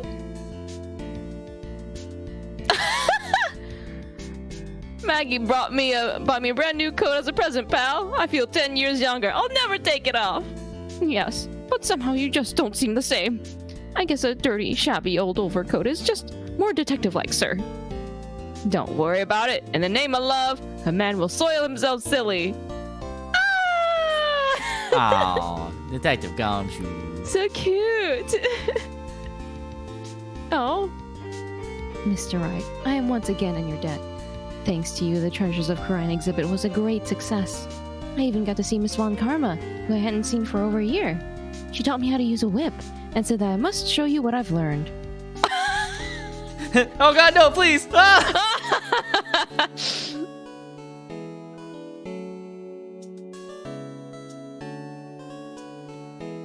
Desi and I started a company called Mask to Mask Consulting. We're dedicated to stopping the evil plans of all the criminals in the city. Our motto is cut it out, pretty please! Pretty cute, huh? We also sell plants to the criminals as a kind of side business. I wonder if that's okay. Sometimes I think maybe we're the worst criminals.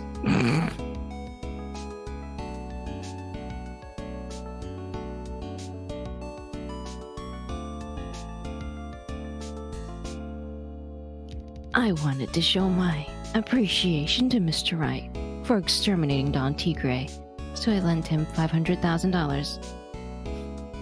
And a tea set, a special thick tea, when I mixed with my own 2 hands. I bet he's drinking it now. Win through compromise.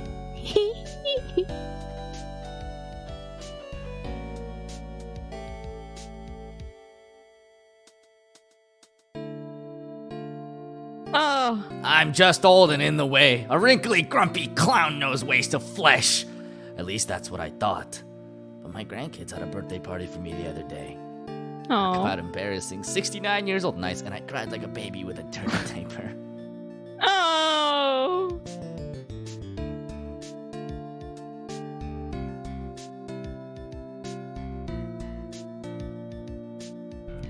As usual, we have an abundance of work to do. We've hired a new programmer to replace Glenn Elk. I do hope everyone will get along. His name is Adam Mata. As soon as I heard his name, I knew our brain circuits would align perfectly.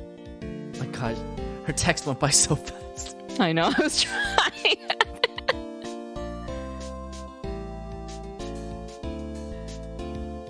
My, more reporters? Since the murder, we've made so much money, I hardly know what to do. I think the magazines like us because I provide such a nice visual, especially in spring. I can hardly wait for Iris to come back. Oh!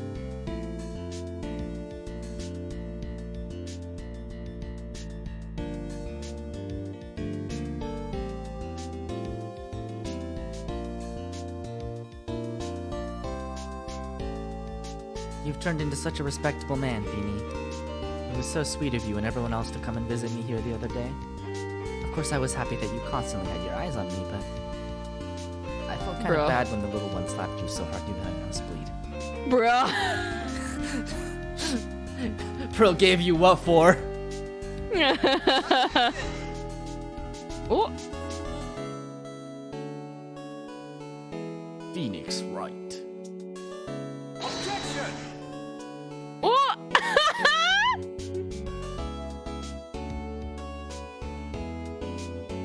Objection! Aw.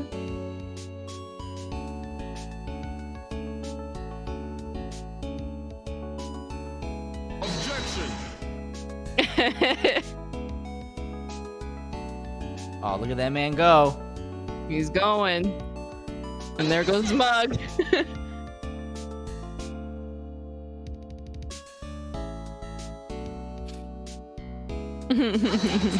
Look at him.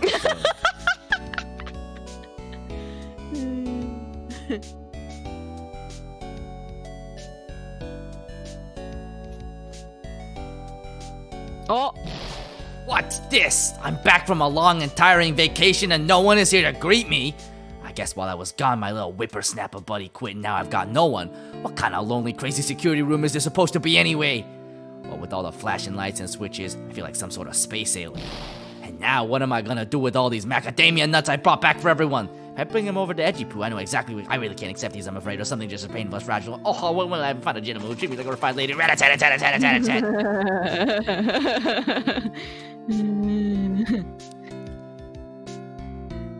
Give him the edgy poo, it's okay. I finally found something I love to do. Franzie's whippity-whip trip is gonna turn the art world on its head. No. I should have realized it sooner. Self-centered, lazy, antisocial. I'm an artiste, a really portrait artiste. I'm not a loser after all. Stop it. Wow.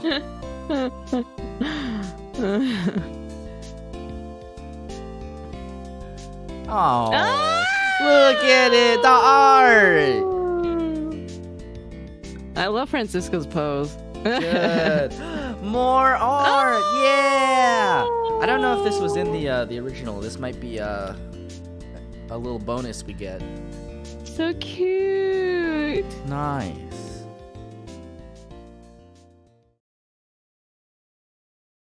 That's it. Oh, we achieved the we got the achievement. A lawyer only cries once it's all over. I didn't get enough closure for Gato. Is that supposed to be by Larry? I don't know. It's a good question.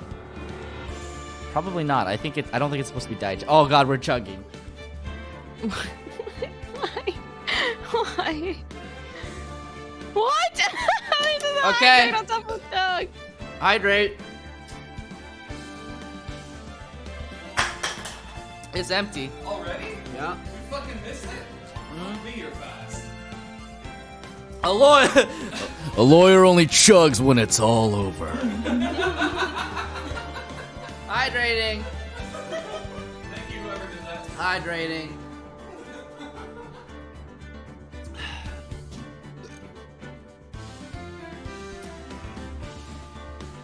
Okay, let's see. How much is a chug? Does that mean I have to do my whole water bottle? I don't know how big your water bottle is. It's big. Do as much as. Oh god, we're going. I might as well just finish the whole thing. It was full, by the way. You got the worst end of the deal. I only have these 12-ounce cans. Mm.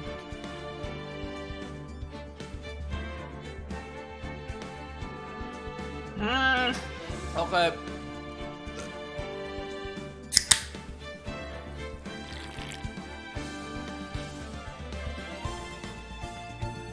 Oh, don't worry. I've got the third can right here. What are you drinking? I'm drinking Kirkland brand LaCroix. You save a chug just for me for later. Good. Don't kill Renu. Thank you. Oh, we're Spare hydrating me.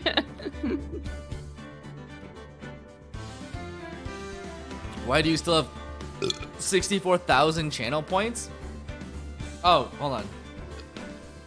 Is it did it do now? Did I get it?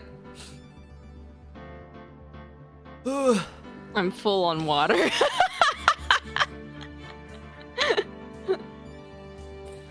says I still have them? I don't know. Might just be a bug. Yeah, maybe you just want to refresh or something. Anyway, that was it. We did it. We beat Ace Attorney right on time, right on scheduled time for once. I wanted a Gato epilogue. Sorry, that's all you get. That's all. That's the end of Gato for the rest of time. Wait, really? Yeah, they just never elaborate. I mean, what do you think happens? He goes to jail. He kills somebody. I know, but like they give epilogues to like everyone, even all the people that were like minor, little appearances during the cases. Oh, you mean the little epilogue scene? Yeah, no, I guess you're right. I guess they didn't, huh? Because like he was so much like he had such a deep, importance to like the whole like Mia Fey, Maya Fey, and everything. So. Yeah, Gato is not an Apollo. Gato actually doesn't ever really show up again, except for in like oblique references. What? That's crazy. Yeah. Well, the thing is that they like I guess they just like didn't really consider like how popular of a character he would be. Bro. Yeah, he's super fun. I love Gato. He's honestly probably my favorite character in the series. He's so good. He had such a huge like importance in this game that I thought for sure that they would try to cap it off nicely, I don't know. Yeah. That's it though. That's the Gato. That's Wow. Phoenix Wright Ace Attorney Trials and Tribulations. Finished, done. We did it. We blasted right through it. That's crazy. We did it. Yeah, I honestly didn't even know if we would be done by like the end of the year, but like here we are. Yeah. Boy. So next week we start the Great Ace Attorney Chronicles. Oh my god. Oh, I'm so excited. Shubs. I'm so fucking excited. I'm so excited. So we will see you then. Next week, same time. Ma- Ba-ba, ba-ba, ba-ba. Ba-ba-ba-ba-ba. Get ready for Herlock Sholmes. Oh my god, I'm so ready.